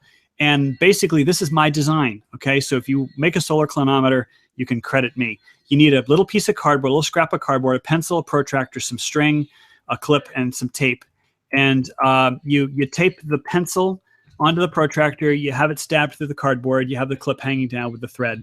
And very similar to that hemp tool, you're going to align it so that the shadow of the pencil essentially disappears. That tells you your pencil is perfectly aligned towards the sun. And then you just take a reading off of the protractor. And in this case, the reading says 68 degrees, but the actual angle of elevation was 22 degrees. And the reason why I'm telling you this first is this is just a little fun tool you can play with. And any hour of the day, you just get up. If you see the sun in the sky, you can measure the angle of elevation of the sun. And then you quickly run over to your computer, and then you type in, go to, what is it called, suncalc.org, and just see if they agree with you. See if they agree with you. And it's kind of neat to basically take a measurement in the real world and then go to some computer program and then, see if their calculated number that they did with maths agrees with you, And I just think it's kind of fun. But there's something that's, and this is what I did. I found, to be like 21.8, and the actual answer was 21.7. I was very pleased with myself. But now here's the real key thing. If you do it on the equinox, it's going to tell you your latitude. If you do 90 minus, and I did this live in the Hangout, with you guys. If you do this angle of elevation at solar noon, when the sun's at zenith, it's going to give you basically 90 minus your latitude. Now, here's the thing. If you do it on the summer solstice, and it doesn't matter, northern hemisphere, southern hemisphere, do it in the summer solstice, just add 23.5 degrees to whatever the other reading was. If you do it in the winter solstice, subtract 23.5 degrees. And what I'm trying to tell you, and I really hope everybody in the audience gets this, you, in your own backyard, you can measure the tilt of the Earth's axis. I don't care where you live, northern hemisphere, southern hemisphere. You could live at the North Pole. You could live in the equator. All you have to do is take a reading of the zenith sun at equinox and the zenith sun at one of the solstices, and they will be 23.5 degrees apart. And this is a reading that literally does not make any sense on the flat Earth. I mean, just, again, pick your model. Doesn't matter what model. Because the flat Earth model, the sun is so close, the angles are constantly changing. That's the problem. We really need a distant sun for this to work. Okay, so here's another viewer. And this one's a lot of fun because you could do a couple different things with viewing the sun. You basically, you take a piece of aluminum foil or aluminium, and you put a pinhole in it, and you could project the sun onto a card, and it basically works just like it works like a pinhole camera. And so this is what mine is. I had a poster box, and here's a little bit of trivia. What poster arrived in the mail from Amazon? It was the Gleason's poster that's hanging in my kitchen. So anyway, it says aluminum foil at one end, and then I cut a little hole in the other end. I actually taped on a protractor, but that was kind of on the side. And basically, I put a little sheet of graph paper in the middle, and so you can see the size of the sun. You could test the speed of the sun. You could do all kinds of things, and you can actually make some very careful measurements if you took like little photos, and you could do all kinds of things. And one of the things that you can do. Okay, I said you could do some stuff with the moon. All right, let me back up. I'm kind of getting ahead of myself. One of the things you can do with this is you can measure the size of the sun at solar noon, and you can measure the size of the sun near the sunrise or sunset. And what that'll tell you is the size of the sun at solar noon on the flat Earth map, and again, any map, pick your map, the size of the sun at solar noon should be bigger. Okay, it really doesn't matter what map you use. If the sun is moving above and across the flat Earth, the sun has to be bigger when it's closer to you. I mean, there's just no two ways about it. And so what I would argue is that if you actually do this yourself, you actually make these measurements, you're going to find the sun to be exactly the same size, no matter what hour of the day it is. Okay, let's move on to something else. If you have a digital camera, you can actually duplicate these things with the moon. The moon should stay the same size. Oh, the last thing about this is if you took several readings, you can actually test the speed of the sun, angular speed. And again, I apologize. This is kind of a gish gallop. I got a bunch of stuff in here. What is this? Okay, this is the size. This is the size. I flew through a couple screens. The screens aren't important. Basically, if you were standing in Missouri and you were using, say, the Gleason's map, let's say it's the Gleason's map is the one, the sun should be twice as big at noon as it is at sunrise and sunset. Okay, blah, blah, blah. All right, and then here's the speed. So you really need to use the same viewer, but you want to take a pair of photos.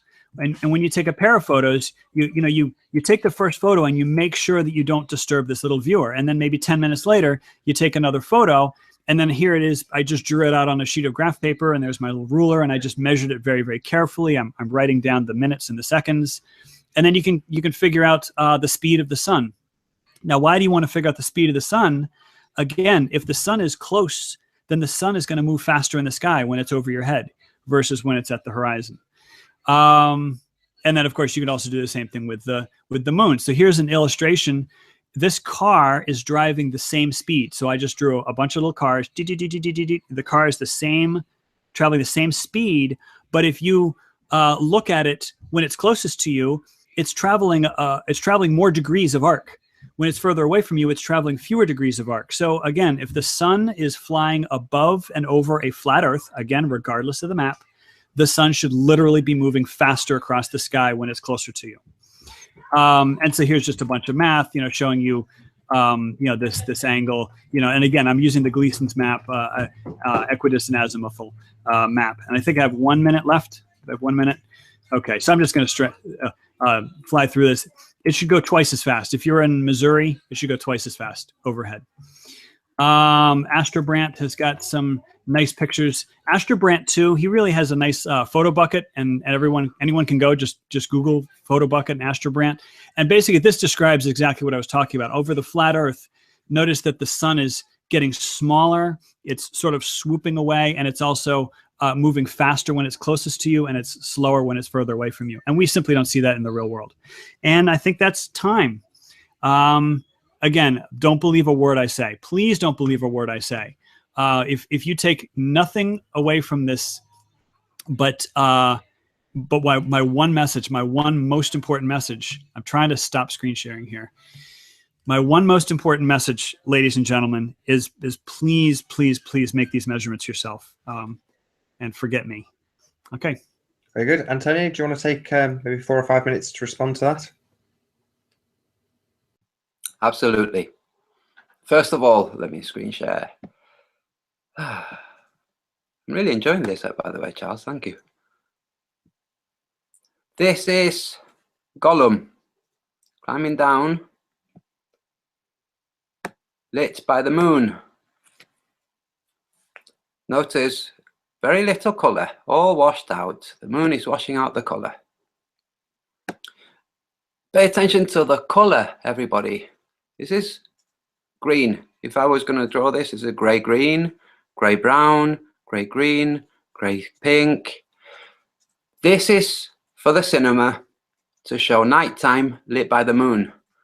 The way the real world shows nighttime is black and white. The moon is not reflecting the light of the sun. If the moon was reflecting light, then the moon's reflected light would show color. It doesn't. The moon's light removes color. It's a very interesting thing. Go out next time there's a full moon, get away from street lights, look at the land around you. You'll see that it's silver and gray and black and different degrees of gray. No color. Now, if the real world was one where the moon was reflecting the light of the sun and somehow washing out the color, then light technicians would have figured out how to do this and would do the same. They would shine a light onto something that reflects and would light actors with that reflected light instead of painting the actors literally gray, which is what they have to do for films. They have to actually make them up in makeup, change the hair color, change the pigment, make everything gray, and then tone down the saturation too. They can't just remove the saturation. It will be too stark. People will say this doesn't look real. Okay, this is what they have to do in the real world to mimic moonlight. Why is this? Because moonlight actually renders no colors. So if you're an artist, you will notice the candle. You will notice how it doesn't really matter where you look at it from, as you do this with the candle. You will notice that the moonlight doesn't show color down. It's not reflecting light. Now, if you get a light like a blue light or a black light, that will change the color of things. But the moon's not sending out its light, is it? Or is it? It is. That's why it acts like a black light in a modulated form. It removes colors. So that's my point about the moon. Charles failed to answer the point I illustrated again about the oh, I'm sorry, it's a bit chilly in here. Let me put this sheet on made of 100% organic hemp that I'm using for a canvas. Sorry, little joke. It is, by the way, 100% organic hemp, and it is for a painting. My point is, when you point out an error to a globeling or somebody who believes in the heliocentric model, they will dismiss it. For instance, pointing out that the mathematicians who rendered the information on the computers, on the programs for GitHub, did render a result for the computer to interpret when what was inserted was a comma. That's fact. That's true. It's impossible. There's no way the computer could interpret that unless it had been told how to interpret it. That's just how computers work. You have to tell the computer exactly what to do.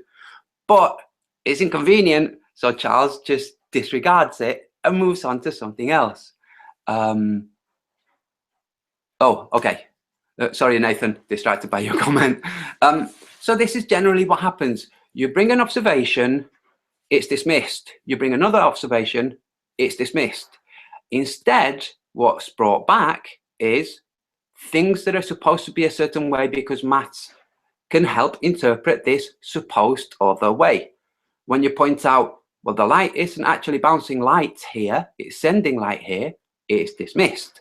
When you point out the maths has a huge error, which I showed with the illustration, doubling the height, and I showed with the demonstration that GitHub does have an answer given when it's a comma denoting thousands of feet, those things are dismissed. And what we flat earthers say is, no, we are not dismissing these things. The moonlight really does have a different quality. There is not reflected light from the sun.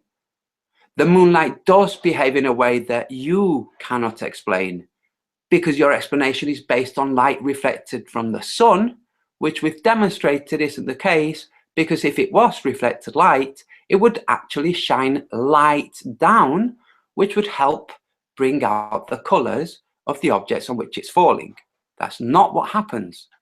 So Halley's Comet was based, Halley's Comet, that's how it's pronounced, was based on observation, not observation of orbits. This observation, if Halley had been a flat earther, would have been used by flat earthers to say, look at what flat earthers can discover. Instead, geocentrists will say, look at what this geocentrist, whether or not Halley was a geocentrist or not, that's got no bearing on it. Look at what geocentrism has brought us. We can predict eclipses. They could predict eclipses 400 years before Eratosthenes was supposed to be walking around measuring sticks. So 400 years before, there were Syrians predicting eclipses. They were not on a spinning ball. So their observations of eclipses were on the Earth, and their predictions were correct. Predictions have been correct for a long time. Way before that, a Chinese emperor killed some of his astrologers, people who study the stars, killed them, that's the root meaning of the word, by the way, killed them because they failed to predict an eclipse. So the point I'm making is, no matter what flat earthers bring, no matter how valid, the globe earthers will say, that's not valid, look at the maths. Even when you demonstrate to them that their maths are not valid, maths are not valid, they will still bring it back to maths. They will still say angles of elevation, degrees of movement. They will still say these things which are based on maths, and the distance is based on ascribed values. Anybody out there who's interested in knowing what I mean by ascribed values, go to Phuket Word and watch his video on Newton and the gravitational constant. Now, I did want to make one final point, which is gravitational constant, Halley's Comet, orbit of the Earth, orbit of the Moon. How long do I have, Nathan? Sorry, mate. About 4 minutes left. Brilliant. Orbit of the Moon, orbit of the Earth. Thank you, Charles. Charles just told me 4 minutes. Orbit of the Moon, orbit of the Earth, orbits all together. Gravitational constant. Guess what, fellas? You can test this yourselves. Gravity is not constant, and you will always put it down to your instrumentation. Oh, this is a smidge under a gram. It wasn't before. Must have got lighter. Oh, so you have excuses everywhere. Oh, well, those guys must have measured it wrong when they put it into their computers, or the guy putting it, the data input, made a mistake. The truth is, gravity, or the weight of things, is not constant.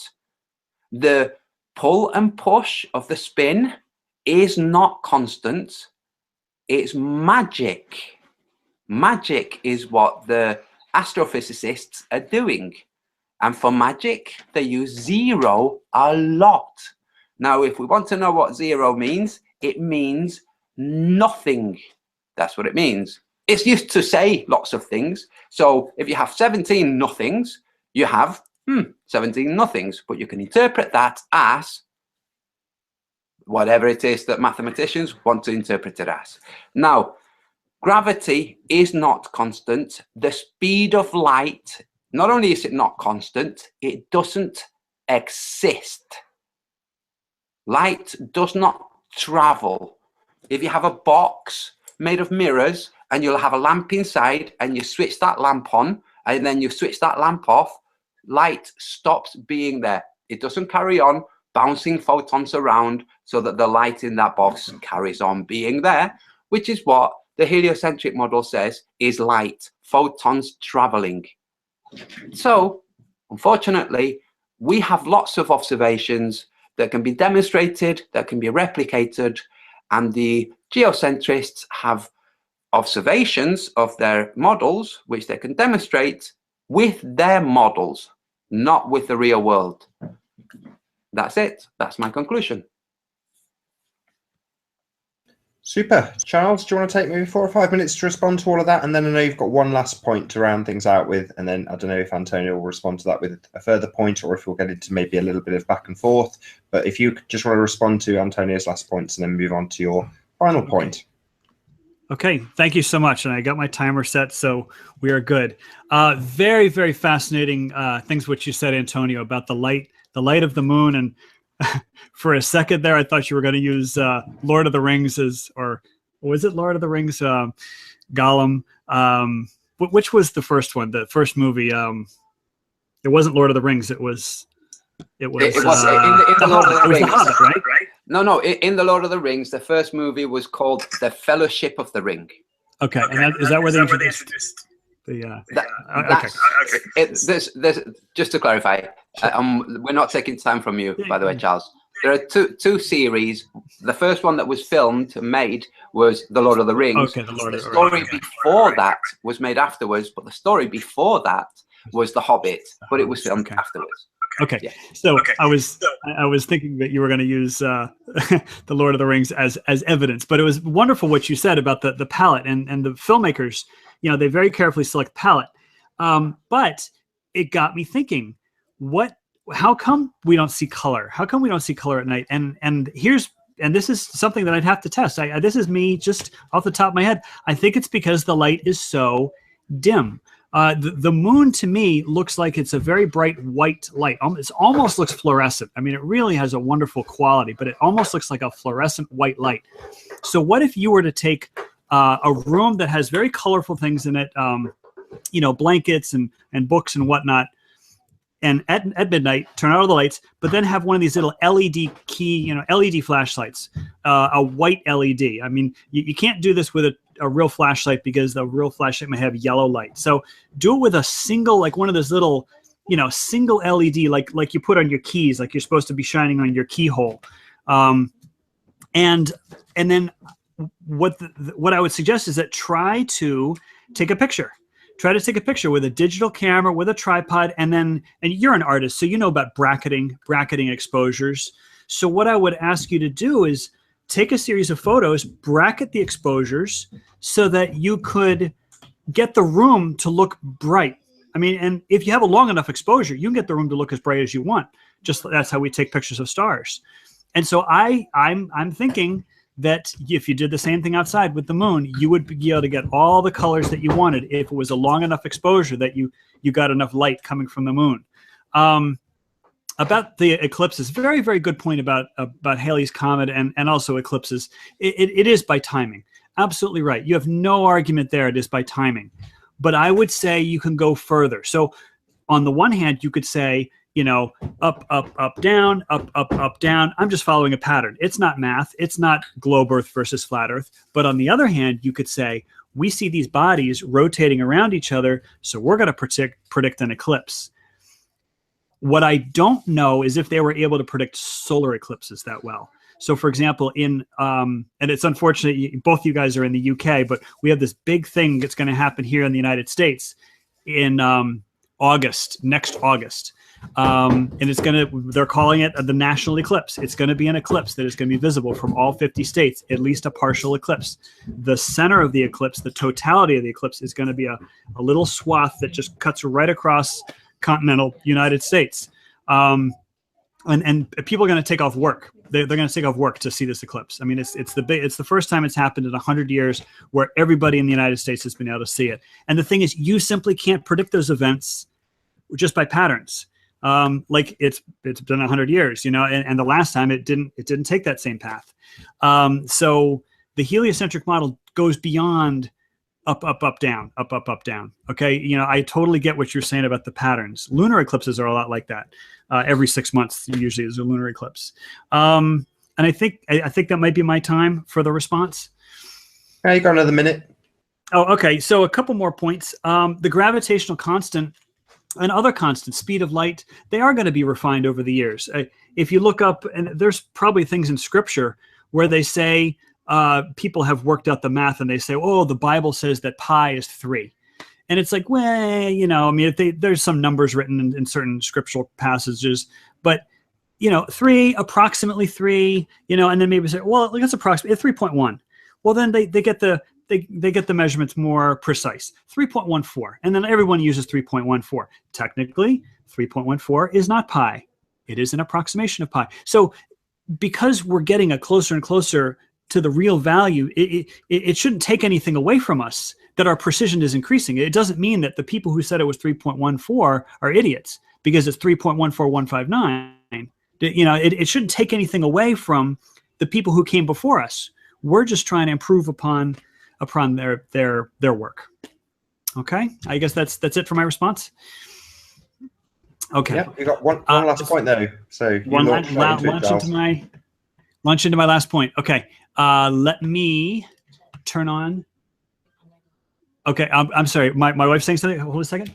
What? Oh, okay. Thank you so much for your patience. Let me turn on screen sharing. I appreciate it. Can you see full screen point number 5? We can indeed. Not yet. Can you? Yes. Yes. Garden globe. Okay. Now I'm gonna put a little image up here. I mean, no disrespect, because the thing is, we're all good-natured people, and so I've got a little image in here, but I'm trying to make a joke. So hopefully you'll laugh and smile. Garden globe. The name of this, I'm going to call it a sculpture. It's not really a sculpture, but the name of this, another name for it is daytime, nighttime. Yeah. So why are we talking about the garden globe? It's because when we have a map, one of the very first things you want to do when you're using a map in the real world is you want to orient it. So this shows a guy with maybe a topographical map, and he's got a compass. And so the first thing you do with this map is you literally either turn the map or you turn your body, or a combination of both. You orient the map so that the map is oriented exactly with the real world. Okay, it's called orienting the map. Now, what I've never ever heard anyone say. So this is a Antonio Subirats debate exclusive. Okay. You can charge licensing fees. What I've never heard anybody say is orient the globe. I've never heard anybody say it. Okay. And so I call it a garden globe because the idea is you take a globe, you cast it in bronze, you etch the continents or whatever, with little lines or whatever. But basically it's something that's designed to be mounted in your garden, just like a sundial. But instead of being a sundial, it's a globe that matches the real world. So there's a couple key things. One is you want to orient the North Pole, the axis of the globe. You want to orient that towards Polaris. Okay, so in this globe, that axis is pointed towards Polaris, and you can do this with a little compass on your cell phone. Just twist it left and right until that points towards Polaris. Then you prop up the bottom of the globe. Now you're going to love this. What did I prop it up with? Some books from my library. So you prop up the bottom of the globe until the globe is leaning backwards, such that the point that is on top of the globe is you. So in this case, I put it so that Philadelphia, I'm very close to Philadelphia, is on top. And wherever you live in the world, you orient the axis properly, and then you orient the so that you are on top. So literally you are on top of the globe. So it isn't just that you're on top, you have to orient it north, south, east, west properly. So hopefully that makes sense. And then all you need to do, now I literally did this in my living room. And you may say, wow, there's 2 globes. Okay, so one I was going to destroy because I was literally going to mount this thing outside. But if you point I just had sun. It was the afternoon sun. It was coming in my window. And if you have a sunny spot, it could be in a public park, it could be in your backyard, it could be literally in a bedroom. The sun hitting this globe will perfectly match the light and shadow on the entire planet. So it's just like aligning the map. What we've done is we've aligned the globe. Now the globe is a stand-in for the entire planet. And so what we can do is we could say, hey, it looks like Alaska. It might be noon in Alaska. It looks like the sun is is approaching solar noon in Alaska. It looks like Japan. I don't know if you could see it, but Japan is that little purple squiggle near the bottom. It looks like Japan just had their sunrise. So they're now maybe in the first hour of sunshine. If you look at the top of the map, it looks like Maine. It looks like the sun is starting to set in Maine. Okay. And I'm over in Pennsylvania. You can't really see it very well, but the sun is about an hour away from setting for me in Pennsylvania. And so here's my point. You could do a lot of little things with this, but one of the things that I thought of is finding where the sun is above the planet. So here I am in a parking lot, and I took the globe and I literally just leaned it up against the tire. I propped up the bottom, and I did it so that Philadelphia would be on top, because this parking lot is in the city of Philadelphia. And I'm telling you, I just did this. I just spitballed it. Okay, I was not using precise measurements. I literally leaned this thing back so that Philadelphia was on top. And I don't know if you get this, but those stripes on the parking lot are almost perfectly north, south, east, west. So I simply oriented the North Pole of the globe so that it was almost perfectly aligned. Now, and you're going to love this part, what I did is I then moved over so that my little camera, I was taking pictures just with my little cell phone camera, and I leaned over so that the sun was perfectly behind me. I wanted to lean over so that the shadow of the camera on the phone was exactly centered on this globe. In other words, the line going between the sun, my camera, and the globe hit that spot. In other words, the sun is directly above that spot. In other words, that's I just said in other words like 5 times in a row. 90 degrees. The sun is at zenith, 90 degree zenith at one point on this model globe. Okay. So, and I think you're going to get a kick out of this. Here's my camera. It literally is a Droid Max.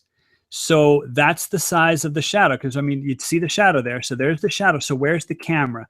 The camera is right there. So now I'm going to take the cell phone away, and it's pointing to a spot on the globe. Okay, it's pointing to a dot on the globe. Now, where is that? 131 degrees west, 7 degrees south. Then I went to okay, so now this is from Google. This is downloaded literally from my phone. It has the image, it has the shutter speed, it has all this kind of stuff. So it was Philadelphia, but it says exactly 3:48 p.m. Philadelphia time. Okay, so what I did is I then typed that into timeanddate.com, and I found out exactly where the sun was. Again, the sun is zenith at that point. And again, I wanted the time and date to be exact to the minute. And then my prediction of the sun's location was 7 degrees south, 131 degrees west from timeanddate.com. I'm literally 6 degrees off in longitude, and 3 degrees off in latitude.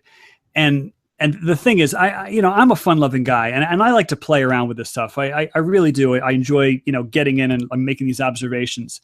But here's the thing. I think that's a really good.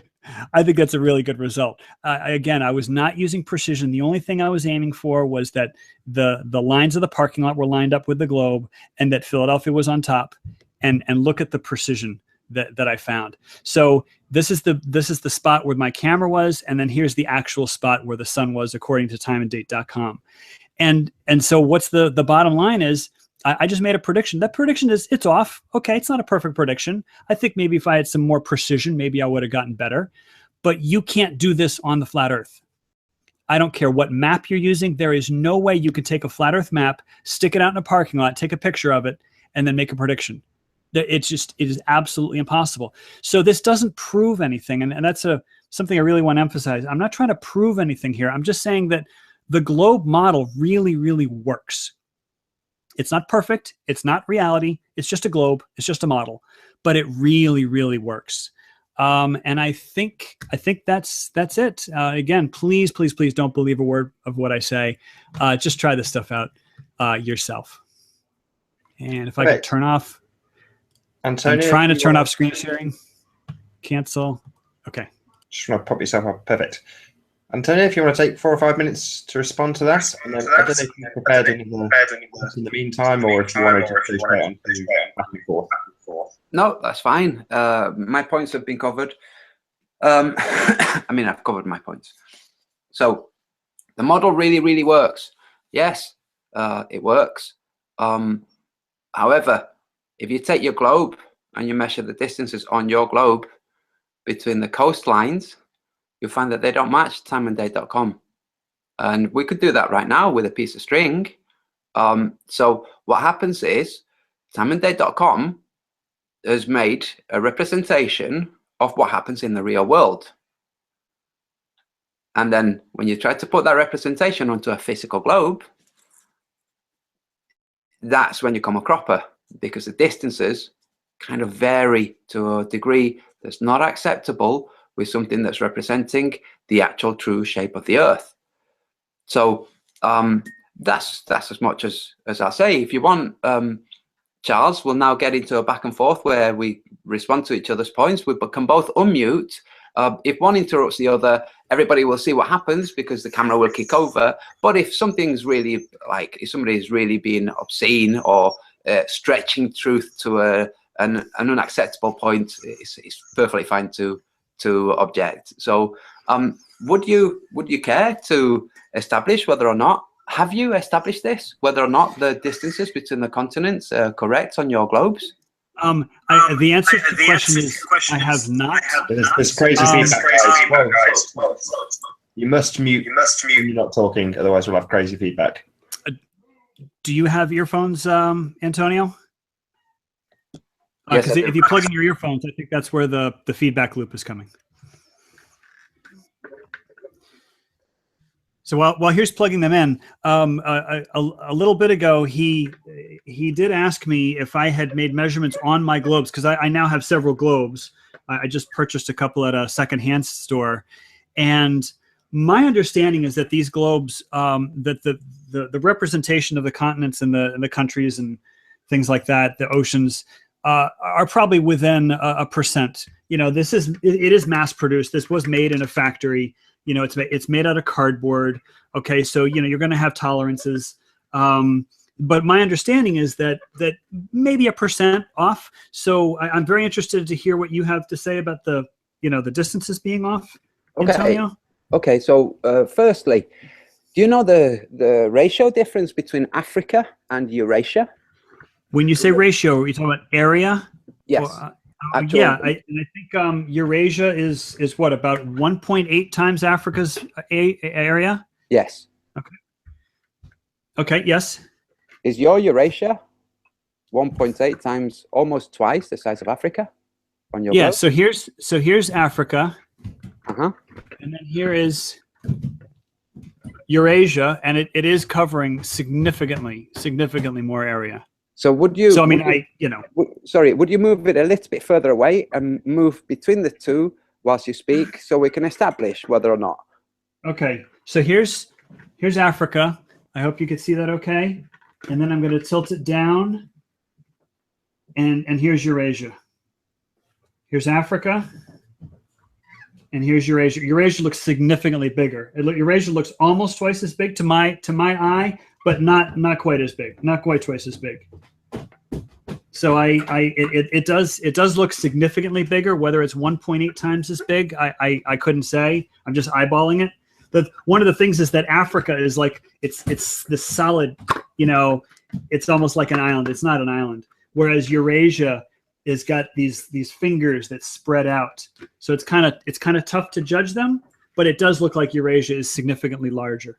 I would say that if you removed Africa from your globe, so we could see when you're showing Africa, we have oceans that very clearly show the borders of Africa. And when you show Eurasia, unfortunately for most people, the being able to discern what area is being taken up by Africa, and how much of that area would be ocean if Africa were not there to properly establish the ratio Africa to Eurasia, you'll find that actually it's not quite exactly the same, but it's only a small degree bigger, not 1.8 times, not almost twice the size. And that's in you're muted, Charles. In a world where we have satellites and things establishing distances and shapes, it's inexcusable. I'm sorry, I'm muting myself. It would be a very interesting thing to try out, to almost to sacrifice the globe, because you really can't. I was trying to do it with a sheet of paper, laying the sheet of paper on top of the globe to see if I could literally make a paper stencil out of Africa. But I think that would be a project for another time. Like, take an hour with maybe some tracing paper and then cut a slit in the tracing paper. I think you may understand, you cut a slit so that you can kind of make the tracing paper almost like a flat cone, if that makes sense. Like, obviously not taking time during the debate, but that would be a wonderful, sort of like an arts and crafts project. Take a sheet of tracing paper, make it kind of cone-like, and then, I see. I have done it. I have done it here. But you're covering up.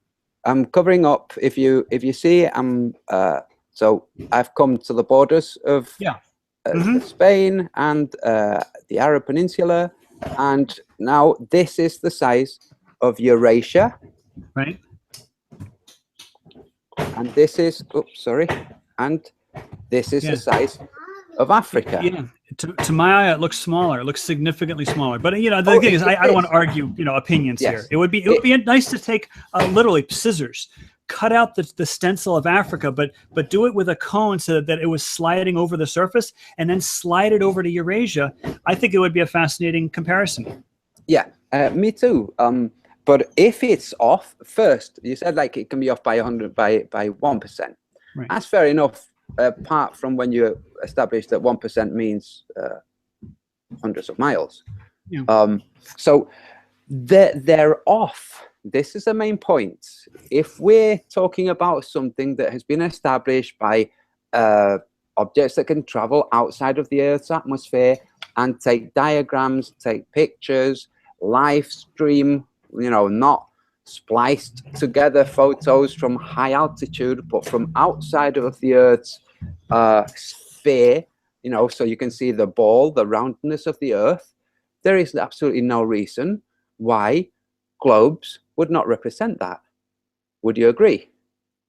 Yes, and I think we actually talked about this the other night. It really is a question of precision and how much precision you need for the job at hand. So, for example, the desktop globe costs, $25, $30.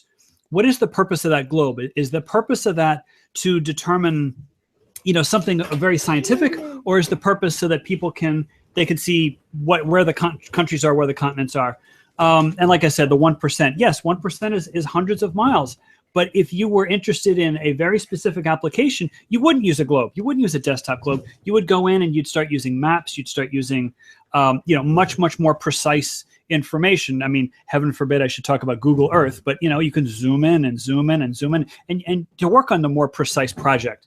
But you're not going to do a precise project with a globe. If you, absolutely. In fact, you can't because we're not on a globe. If I can just point this out, I'm screen sharing just so people can see the correct ratio, Eurasia to Africa. And this is from timeanddate.com. Now, people have complained that this area here is much too large. That's okay. Why is timeanddate.com showing an area that's much too large? But this is the correct ratio, Eurasia to Africa.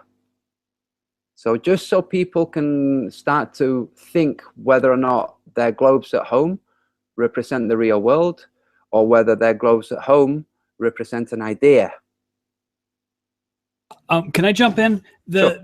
When you said the time and date representation shows the real area, I have to 100% disagree. I really do. My understanding is they're using a Mercator projection. I don't know. I haven't looked into it. I'm sure somewhere in Time and Date it probably says whether it's a Mercator. Do you see my son here? He's playing peekaboo with the camera. But the projection, it appears to be a Mercator projection. Greenland looks huge, okay, in a Mercator projection. Absolutely. I would ask you if Greenland represents time as the sun moves across, then how have timeanddate.com got that area so wrong?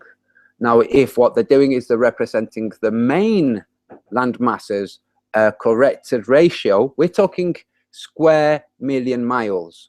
You know, every square million miles represented, because you know, the actual mathematics that were used before zero came along was to measure area. The Egyptians and the Greeks were measuring areas, real areas. How big is this point to that point? This is what they were, that's what their mathematics was based on. So area, planes surveyors actually survey the real area between places, and they can say, look, we're going to go in a straight line. I'm not talking avoiding curvature, in a straight line from this point to that point to that point, and we're going to actually measure the distance, including topography. Okay, so when you consider this and you say, okay, they're also measuring the the inclines. Okay, they're also measured. Okay, Eurasia is 1.8 times the size of Africa. So how is it represented by timeanddate.com as 1.8 times the size of Africa, but Greenland totally wrong? What are they doing, and how do they adjust their daytime, nighttime, sexy, to correct for the bizarrely misshapen Greenland? So one of the things that I really, really want to hit home is the idea of a tool and what is the purpose of the tool. So the timeanddate.com, that rectangle, I mean, I don't think there's anybody anywhere who thinks the Earth is a rectangle. Okay, so what is that? It's a representation. And what is the website for? It's for time and date. It's not for area. It's not for crop sizes. It's not for, you know, aid to Africa, starving children. It's time and date. Now, what happens is the time, or the sunlight marches across the land masses. Greenland is far to the north, and the lines of longitude get closer together, but it doesn't matter. The sun still travels east to west, and you can represent that with a Mercator projection, with a rectangular Mercator projection where the sun just marches right across. And so please don't misunderstand that Time and Date's map shows area. Time and Date's map does not show area. It shows the patterns of sunlight. And I think they use the Mercator. I really don't know. But I would like to say Gall Peters, if I'm not mistaken, Gall Peters, or I might be getting the name wrong, but I think that's an equal area map. And so it looks kind of like a Mercator, but they squashed the top and they squashed the bottom so that literally you could measure area and you can compare area. So I think it's the Gall Peters, but I'm not sure. I'm just looking, I'm going back and forth on Time and Date as the shadow of night makes its way across the Earth, and noticing how it distorts. I don't understand why it would be distorted if it's representing actual area on a ball. And it's not because I can't interpret a ball and the shadow. It's because, because the map is splayed where really it's on a sphere. The area that it's representing warps as it moves across. There's absolutely no reason for it to warp at all. It should be uniform as it moves across because it's falling uniformly on a sphere. Can I jump in? Sure. One thing that's slightly confusing about the Time and Date map is all the shades of gray. And the shades of gray represent the various levels of twilight. So we have where the sun just dips below the horizon, and I don't know what kind of twilight that's called, civil twilight, and then there's astronomical twilight, and then there's military twilight, or I'm making these things up. But there's several levels of twilight before it really starts getting dark. And if you take a look at one of those maps and you say, I'm not going to use any shades of gray, I'm going to make them all gray. So you have light, daytime, nighttime. Okay, you have light, and then you have anything that is light gray to dark gray. Make all that the same color gray. That's really going to give you the terminator, the where the sun's shadow is. Then what you do is you change the date to September 22nd or March 22nd, and again, ignoring all the grayscale values, you should see a vertical line. You should see it be a very close to a vertical line, because it's equal day and night. If you switch it over to, what is it? June 22nd versus December 22nd, you're going to see the familiar wavy, summer, heart of summer, heart of winter. Does that make sense? Absolutely not. If you want to screen share, Sure. Let me screen share, just so we can help illustrate things for folk. And anybody can go to timeanddate.com and play around and look at what they're presenting. So what you just said was make all of the gray areas the same as the nighttime. Yep. Which would make us a square on a ball. But let's move around. Let's go back 6 hours. And here we are. We have a more spherical area within a more square area, which is obviously the refraction, because look at how long. Yes. Yeah. No. Ignore the circular area. Again, there's only one shade, and that's dark gray. Okay. All the lighter shades, just make all the lighter shades dark gray. So there's no circular area. It's just a rectangle, rounded rectangle. But what I would say is, it's not a square on a ball. It's a square on a Mercator map. Yes. That's key. It's a square on a Mercator map. And what does that mean? It means the terminator, the sun's terminator, is north-south. Yes, absolutely wonderful. Now, it's a Mercator map.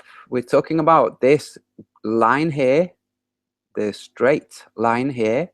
Let's see what happens when it starts to represent this area here, which we've already established is wrongly represented in terms of land mass. Let's see by going ahead one area whether this line warps. So let's see. Let's go plus 1 hour.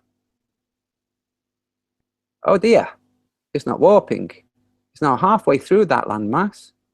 Well, a third of the way through, and it's not warping. Let's go ahead another, 1 second, sorry. Let's go ahead 1 more hour. Oh, it's still not warping. Can we see this, folk? It's regular.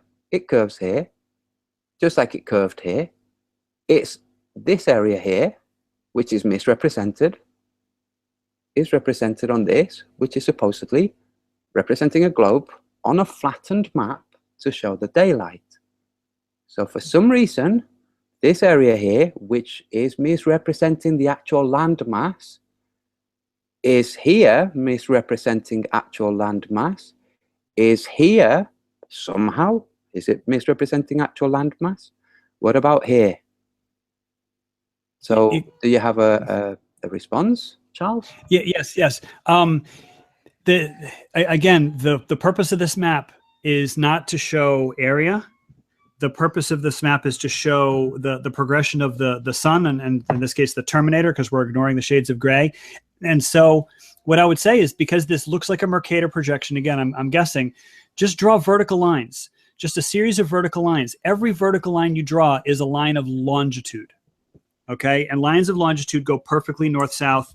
And so you shouldn't see no distortion. So if you were expecting to see distortion when the sun's rays got to Greenland, there are no such distortions. The sun's rays will follow the lines of longitude. Again, this is the equinox, presuming you're on, the equinox date. I don't know what you set, September 22nd or something. Yes, that's, you can see here, it's set to that. It's September 22nd. Okay, yes. So this is the equinox. It's close enough to the equinox.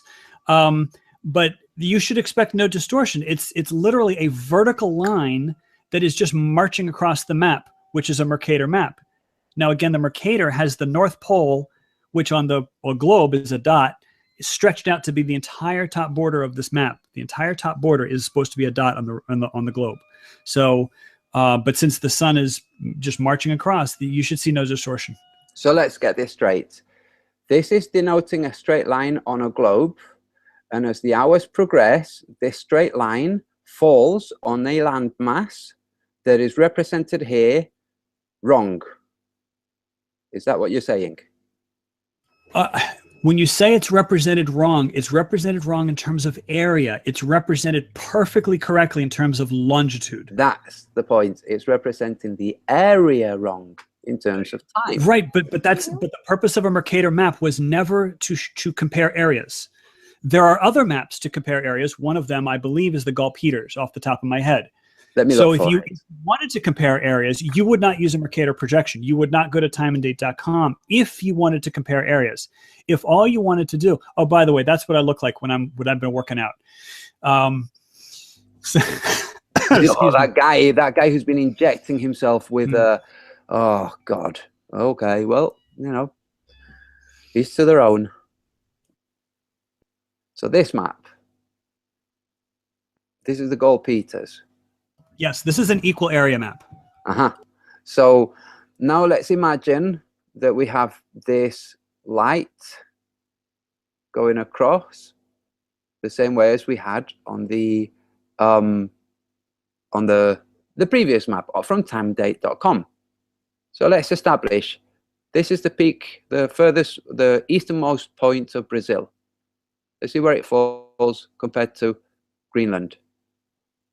Let's go to time and date. Oops, sorry guys. So, excuse me guys. No, you just wanted to see that muscle guy again. I did, actually. I'm thinking with some glasses, that's you for sure. I'm big like Arnold. Hey, he's working out again. At his age, I think it's absolutely amazing. So, now we have here the timeanddate.com map, which we've established is wrong. The easternmost point of Brazil falls at the same point. Yes. Even though we've established that this is wrong. So, Gall-Peters, vertical line. I'm sorry. I was on mute. What's wrong about the time and date map is area. What is correct on the time and date map is longitude. So if you want to take any number of vertical lines, every single vertical line you can draw should line up. It should hit the same landmarks on the Gall-Peters map, which is equal area, and the Mercator map, which is not equal area.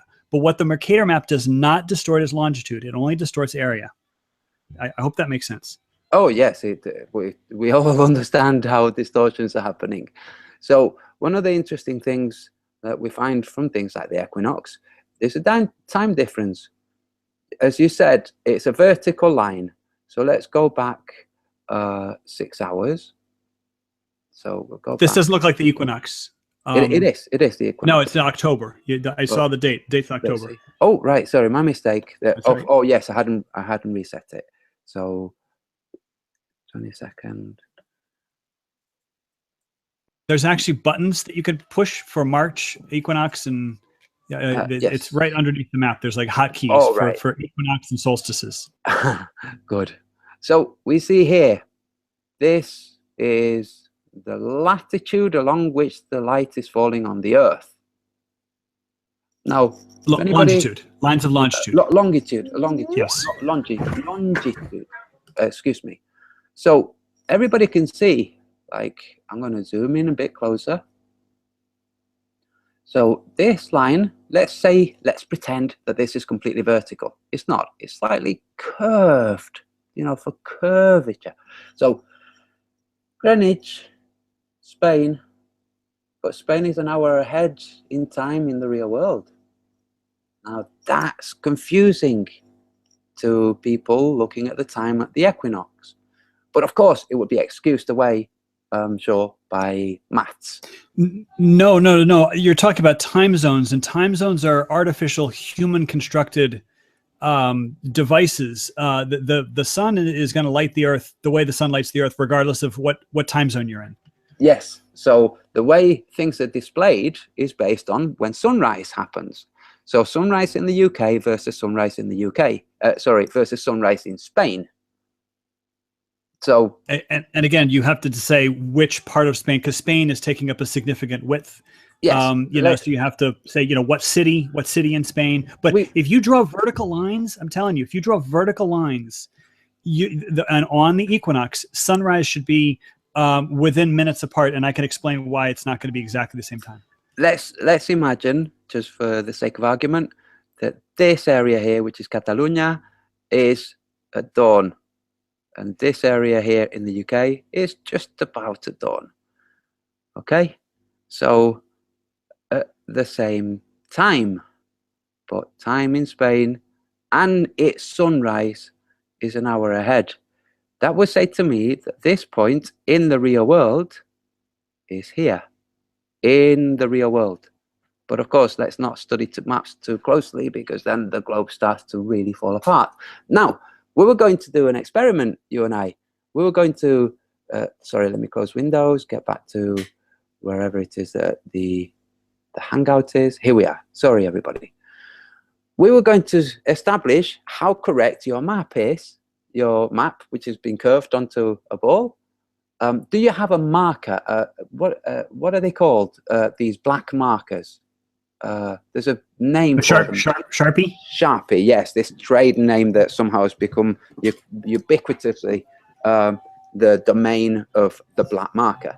Do you have a Sharpie and a piece of string? I do. I have a Sharpie. Excellent.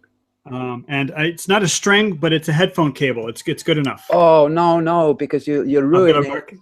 I got to mark it. Yes, with I can mark the Sharpie. I can mark it. This is I can mark it with the Sharpie. Okay, excellent. Would you measure the distance between Auckland and Santiago de Chile? Okay. As in a straighter line as you can. It should naturally describe the Great Circle route, the way it falls on the globe. While you do that, Charles, if after you guys have done this little experiment, I don't know if you guys want to move to making some conclusions, and then we'll round it there, if that's okay by you guys. Sure. How long have we been on, Nathan? A long time. I have no idea. I'm going to go and look at the chat and see whether people are already bored with it or not. No, everyone's happy in chat. Don't you worry about those sorts of things. But yeah, if you'll focus on what Charles is doing, and then afterwards just make some conclusions, and then we'll round up. Okay. Okay. Okay. Would you excuse me just very, very briefly, guys? Nathan, sorry. A call of nature. So that never happens to me. Do you know? Oops, is my mic on? That never happens to me. Do you know why? Go. Because I'm a robot sent from the future. So I don't have any bodily functions. You're a robot sent from the future. Okay, then maybe people out there taking you literally right now, Charles. You don't sound convinced, Nathan. What can I do to convince you? Can I rip all the skin off of my? I'll do a Terminator. Is there any interesting questions in chat? I don't have a chat page open, so I can't see it. There's been loads, Charles, but to be perfectly honest, I'm more keen for you to focus on what Antonio's got to say rather than the chat. Oh, sure. So far, it's been extremely civil. It's been a really, really good debate. You know, the gloves are coming off soon. Rejected. It's been great. You know, I've had to do virtually nothing, which is ideal. Well, I appreciate you moderating, because how late is it your time? It's quite late, isn't it? 1. Okay. Well, thank you. Yeah. How's Parenthood? Happy days. Yeah. Parenthood. Where? Pretty much as I expected. I won't lie. Okay. Good. You've got 3 little spots. But you said you didn't sleep. I'm sorry, say that again. You got 3 children. Yes, 3.5. Yeah, I got one in the oven. But yes. Excellent. I'm back, We're guys. back. Right, Antonio, Santiago to Chile. Santiago de Chile to Auckland. Yes. You've marked it. Yes, I marked it. Good. Now, without erasing, would you also mark, so keep Auckland at its point. From that point, would you now mark Los Angeles? Okay, looks like it's significantly further. Significantly further. Okay, great circle. It's just, okay. if you basically just go to make as close, shorter distance, it will describe the great circle. Yes, it looks like it's about 1/3 again greater. Okay, and do you have another globe, do you not? I think almost all my globes are the same size, approximately the same size. Does that matter? But they were made at different times. In fact, I've got one that's quite old. For this exercise, if you would, Charles, if you take your cord now and take a piece of paper and represent those distances on a piece of paper. Okay. And jot down globe 1 or measurement 1. You don't have to use a rule, but you know, if you just represent it. Yes, not a problem. All right, so here we go. So while we're entertaining the crowd with this wonderful display, have you guys heard of Penn and Teller Fool Us? Do you guys see that on at least on YouTube? No, I haven't seen it. I do like Penn and Teller. Yeah, Penn and Teller. So they've got this really cool show where they invite other magicians on, and the magician does like a little 5-minute act with the goal being to try to fool Penn and Teller, like magicians to magicians trying to fool each other. And surprisingly, Penn and Teller get fooled occasionally. They cannot see how the trick is done, and it's a really neat show. If you just do Penn and Teller Fool Us, it's all over YouTube.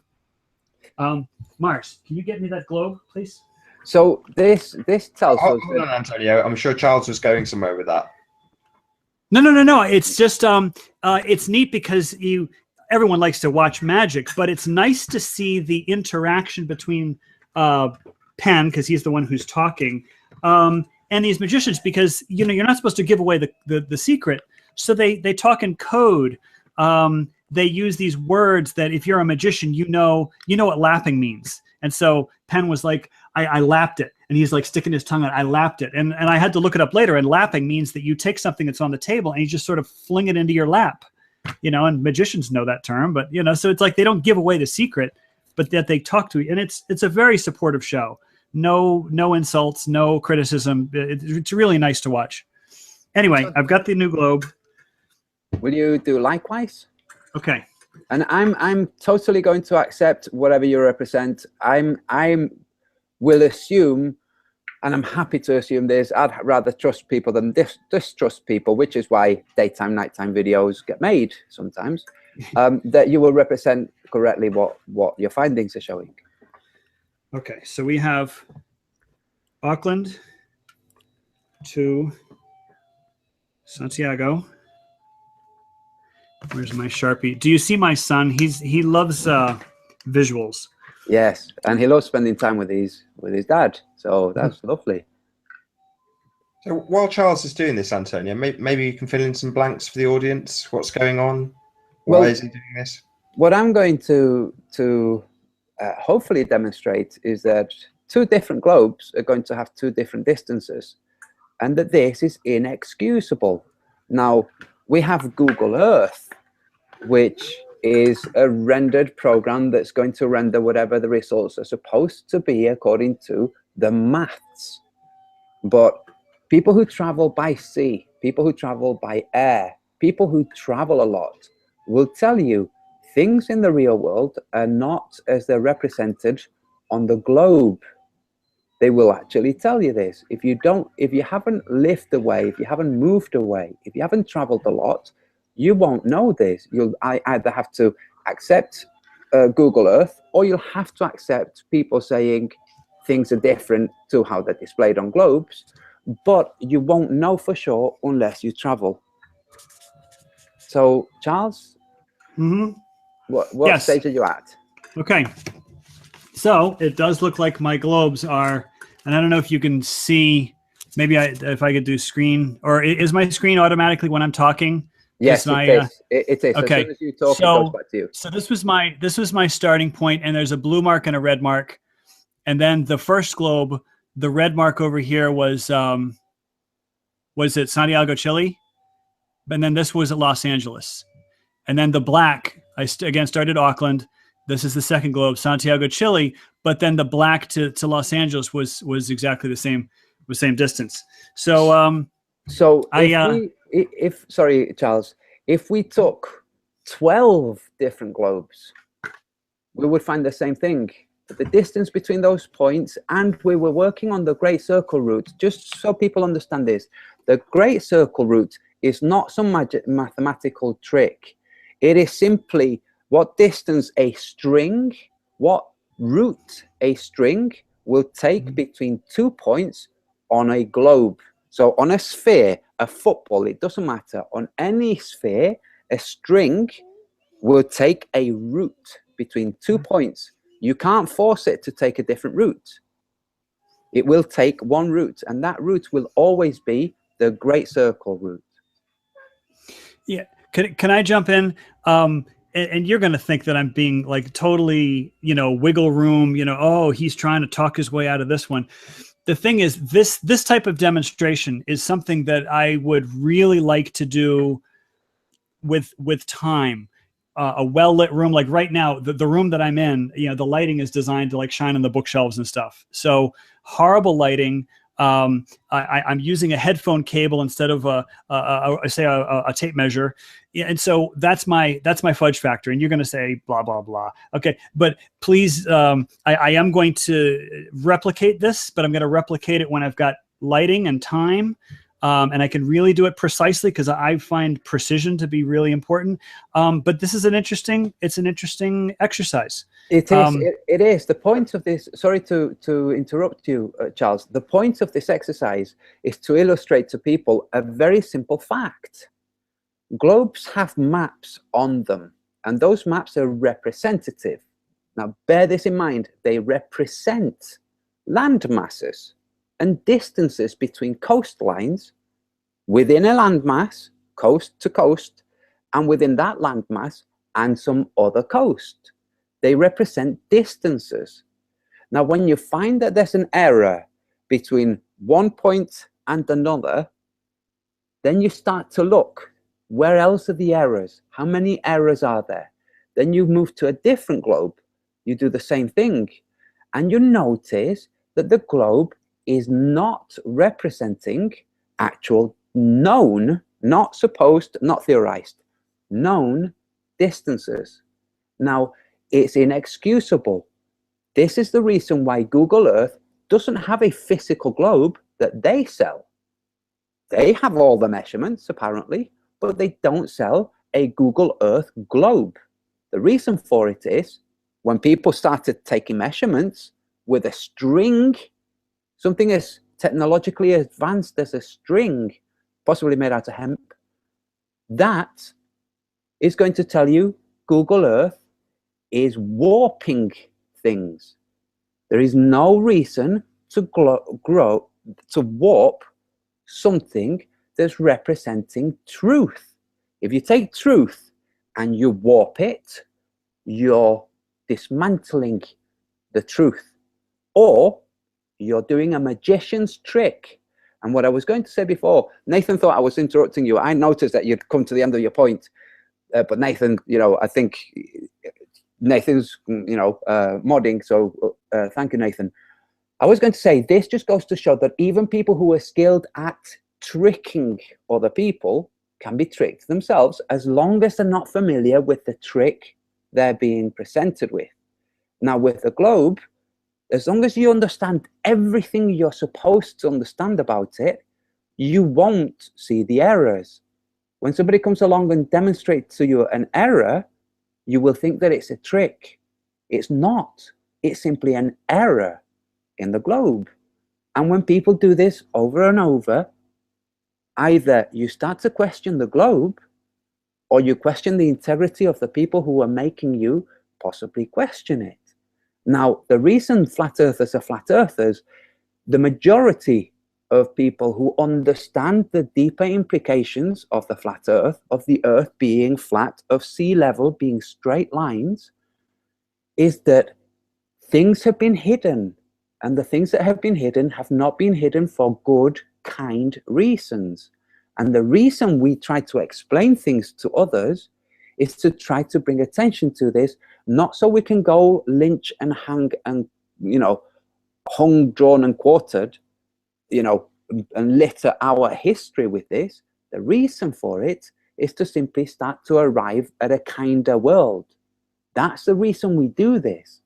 And it's not a messianic drive that drives us. It's simply having seen through some of the gibberish we've been told and our parents were told, for instance, that a bullet from behind can make a head go back and to the left.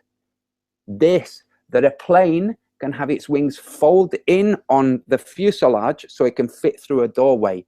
That a building with a core of thick steel can pulverize because of fire. Right, we saw these things. You have gone way off topic, and to be fair, we're into the rounding up bit anyway. You've naturally progressed onto that, so I think maybe Charles, as you did go first, it would only be fair for you to respond to some of those points that Antonio made about the string and the globe, and it being unfair that we have this this inaccuracy. So if you want to respond to that first, and then move on to rounding up, and then hopefully Antonio will maybe give us a little bit more, and then we'll end there. Okay, thank you again. I go back to what was the purpose of the globe. The purpose of the globe, the desktop globe, literally made of cardboard, is just to illustrate something, to give people a representation of something. And so if there are inaccuracies, yes, there shouldn't be inaccuracies, but it would be very interesting to me when I take time when this debate is over to literally do a real precise measurement of what I just did live using a headphone cable and a Sharpie. So I don't want anybody to read too much into the fact that I did get two different measurements when I went from Auckland to Santiago.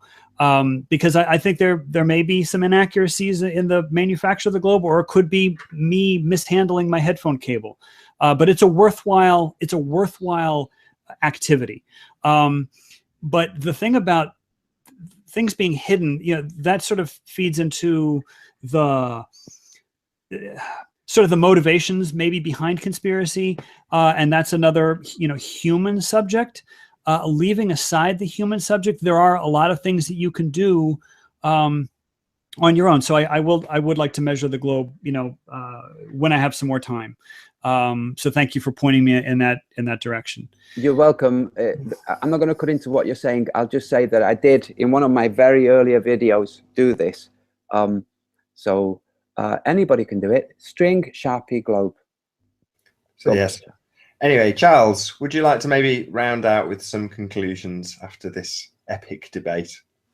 And then thank you again for moderating, Nathan. It's been a pleasure. Easy peasy. So really, my conclusions, and I really hope I wasn't like jamming the globe down anyone's throat tonight, because I really, that wasn't my intention. My intention was to try to illustrate things that people can do, whether it's you're looking at a YouTube video and the YouTube video was shot with a GoPro. Well, you can pause the video when the horizon crosses center frame. So like that's something you can do. That's not really real world. That's you sitting in front of a computer. But almost all the rest of the things that I said are things that you yourself can do with a simple zoom camera. Maybe you buy a solar filter from the hardware store. Take careful measurements. Really try to think like a scientist, lowercase s scientist. No robes, no priesthood, but just think like a methodical scientist. And to have a field notes, notebook, to really take careful notes. If you use a zoom camera, write down what level of zoom you have. There's so many things where I see on YouTube where it's like the person is like changing the zoom continuously, and then they're like, well, how many miles do you think that looks? It's like, I have no idea how many miles that looks, because the person is zooming. There are some things you can do precisely, and I've got a bunch of instructions for this. But basically, the point that I really want to make is that you can make measurements yourself. Don't involve anyone else. Don't ask NASA. Don't ask the globe makers. Make measurements yourself, and then ask yourself, if these measurements are true, does it support the globe Earth model? Does it support the flat Earth model? Not proof. Okay, I really, really, really hate the word proof. Does it support one or the other? So, for example, you're looking at the moon and you're taking the angle with the hemp tool. All right, does that support the illumination of a white ball, from a distant sun? And you could like work out the angles. Try these things yourself. See if they make sense. But definitely try the garden globe. If you've got a spare globe, I mean, literally, you could mount it in the backyard. Nail it to a post, and it'll just give you at least something interesting to look at. But please try these things yourself. That's really what I wish for you. Thank you. Superb. Antonio, do you want to give some closing conclusions? And now, thank you both. I know this is actually your show, so you will have to push the stop button, but I will thank you both for being here and round out the show, if that's okay with you.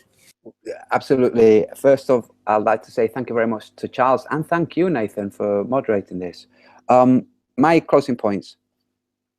The globe is based on mathematics, and that mathematics we've demonstrated today is gibberish, just like a magic trick. A magic trick works fine as long as you see it from the point of view the magician wants you to see it from. Once you start changing and saying, let's look under, then no. And that's what the mathematics does. As long as you look at it from this point of view, yes, here's the magic trick, wow. But don't look at it from any other point. So don't show the diagram I just showed with the straight lines touching the surface of a sphere. Don't do that. Do it differently. Don't look from under the table. Look at it from there. So it's a magic trick. That's what the mathematics does. We know, Charles already explained, like I said, it can't represent the real world. It can only represent the things that are representable by mathematics. Other things, phenomena that are not mathematical, no, they can't. It just can't. That was point one. Now, we've been urged to engage with science. Science, for a theory, for an idea, you have to look to see whether that theory or idea could be proven wrong. Like proof, some people don't like that word. If you can demonstrate that that idea is wrong. For instance, get your garden globe, align it all correctly, see that it follows exactly how things are supposed to be, more or less, because of perspective and various different things. Then measure that globe and see whether the distances between the coastlines that are being lit up are correct or not. Because if they're not correct, then that globe is showing nothing. It's not showing where light is reaching and not reaching. The only thing that's going to show is people on a hangout tracking the sun on different coastlines. A distorted globe is going to render distorted information. And this is what theoretical physicists do. They distort information. For instance, the information about the Big Bang is distorted at the very beginning. It is not falsifiable. You cannot find out whether it was not true by testing. Therefore, it isn't an acceptable scientific theory. A theory must be falsifiable, which means there must be a way of finding out if the theory is false, wrong, mistaken. Must be, not possibly, must be. If not, then we're not talking about a scientific theory, we're talking about a religious ideal. And that's what we have with the globe. So the maths that represents the globe, only look at it from this point of view, like a magician would like you to see his magic trick. User science, only from this point of view. Don't check to see whether the distances are correct. And check whether or not the distances between places are correct with something as technologically advanced as a string. and then look at what else you can find yourself about your globe and what it's representing. Don't take my word as gospel truth, God forbid. Just go and look.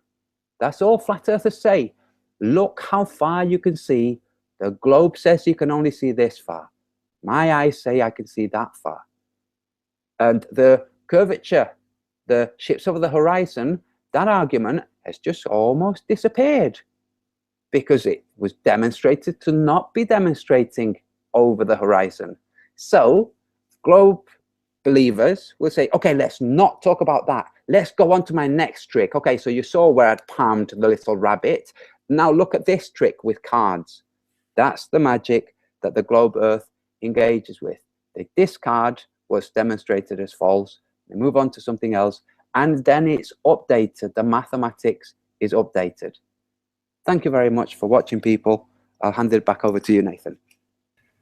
Well, I think it'd only be fair to give Charles a little bit of a response time for all of that. Come on, No fair is problem. fair. No problem at all. No. The what he said was very reasonable, and we don't have to go rebuttal to rebuttal to rebuttal. No, the thing is, there's a lot of human drama, a lot of human intrigue about motivations of why somebody did something, and I find that oftentimes it might be either inadvertent, or it might be a like manufacturing error in a globe, like the two halves weren't aligned, or it could be that there's something negative afoot, so it's a worthwhile study, and so I think I'm going to leave it at that. Thank you very much, Antonio and Nathan, and I'm sorry my son's climbing all over me, but I really appreciate the hospitality and the kindness. You've been very cordial. There's no way you have to apologize for your son being a natural being. Absolutely not. So I'm actually very happy that your son's climbing all over you, because it's something very human. So absolutely. Yes. And with that, I will say a massive, massive thank you to all of the audience, first and foremost, for joining us on this Flat Earth versus Globe Earth debate. And of course, a massive thank you to Charles. Like and subscribe to Flat Earth Math on YouTube. Thank you very much, Charles. And also a massive thank you to Antonio Subirats. Again, like and subscribe to Antonio Subirats and Antonio Subirats Strikes Back. I've been Nathan Oakley. I'll see you all in the next video.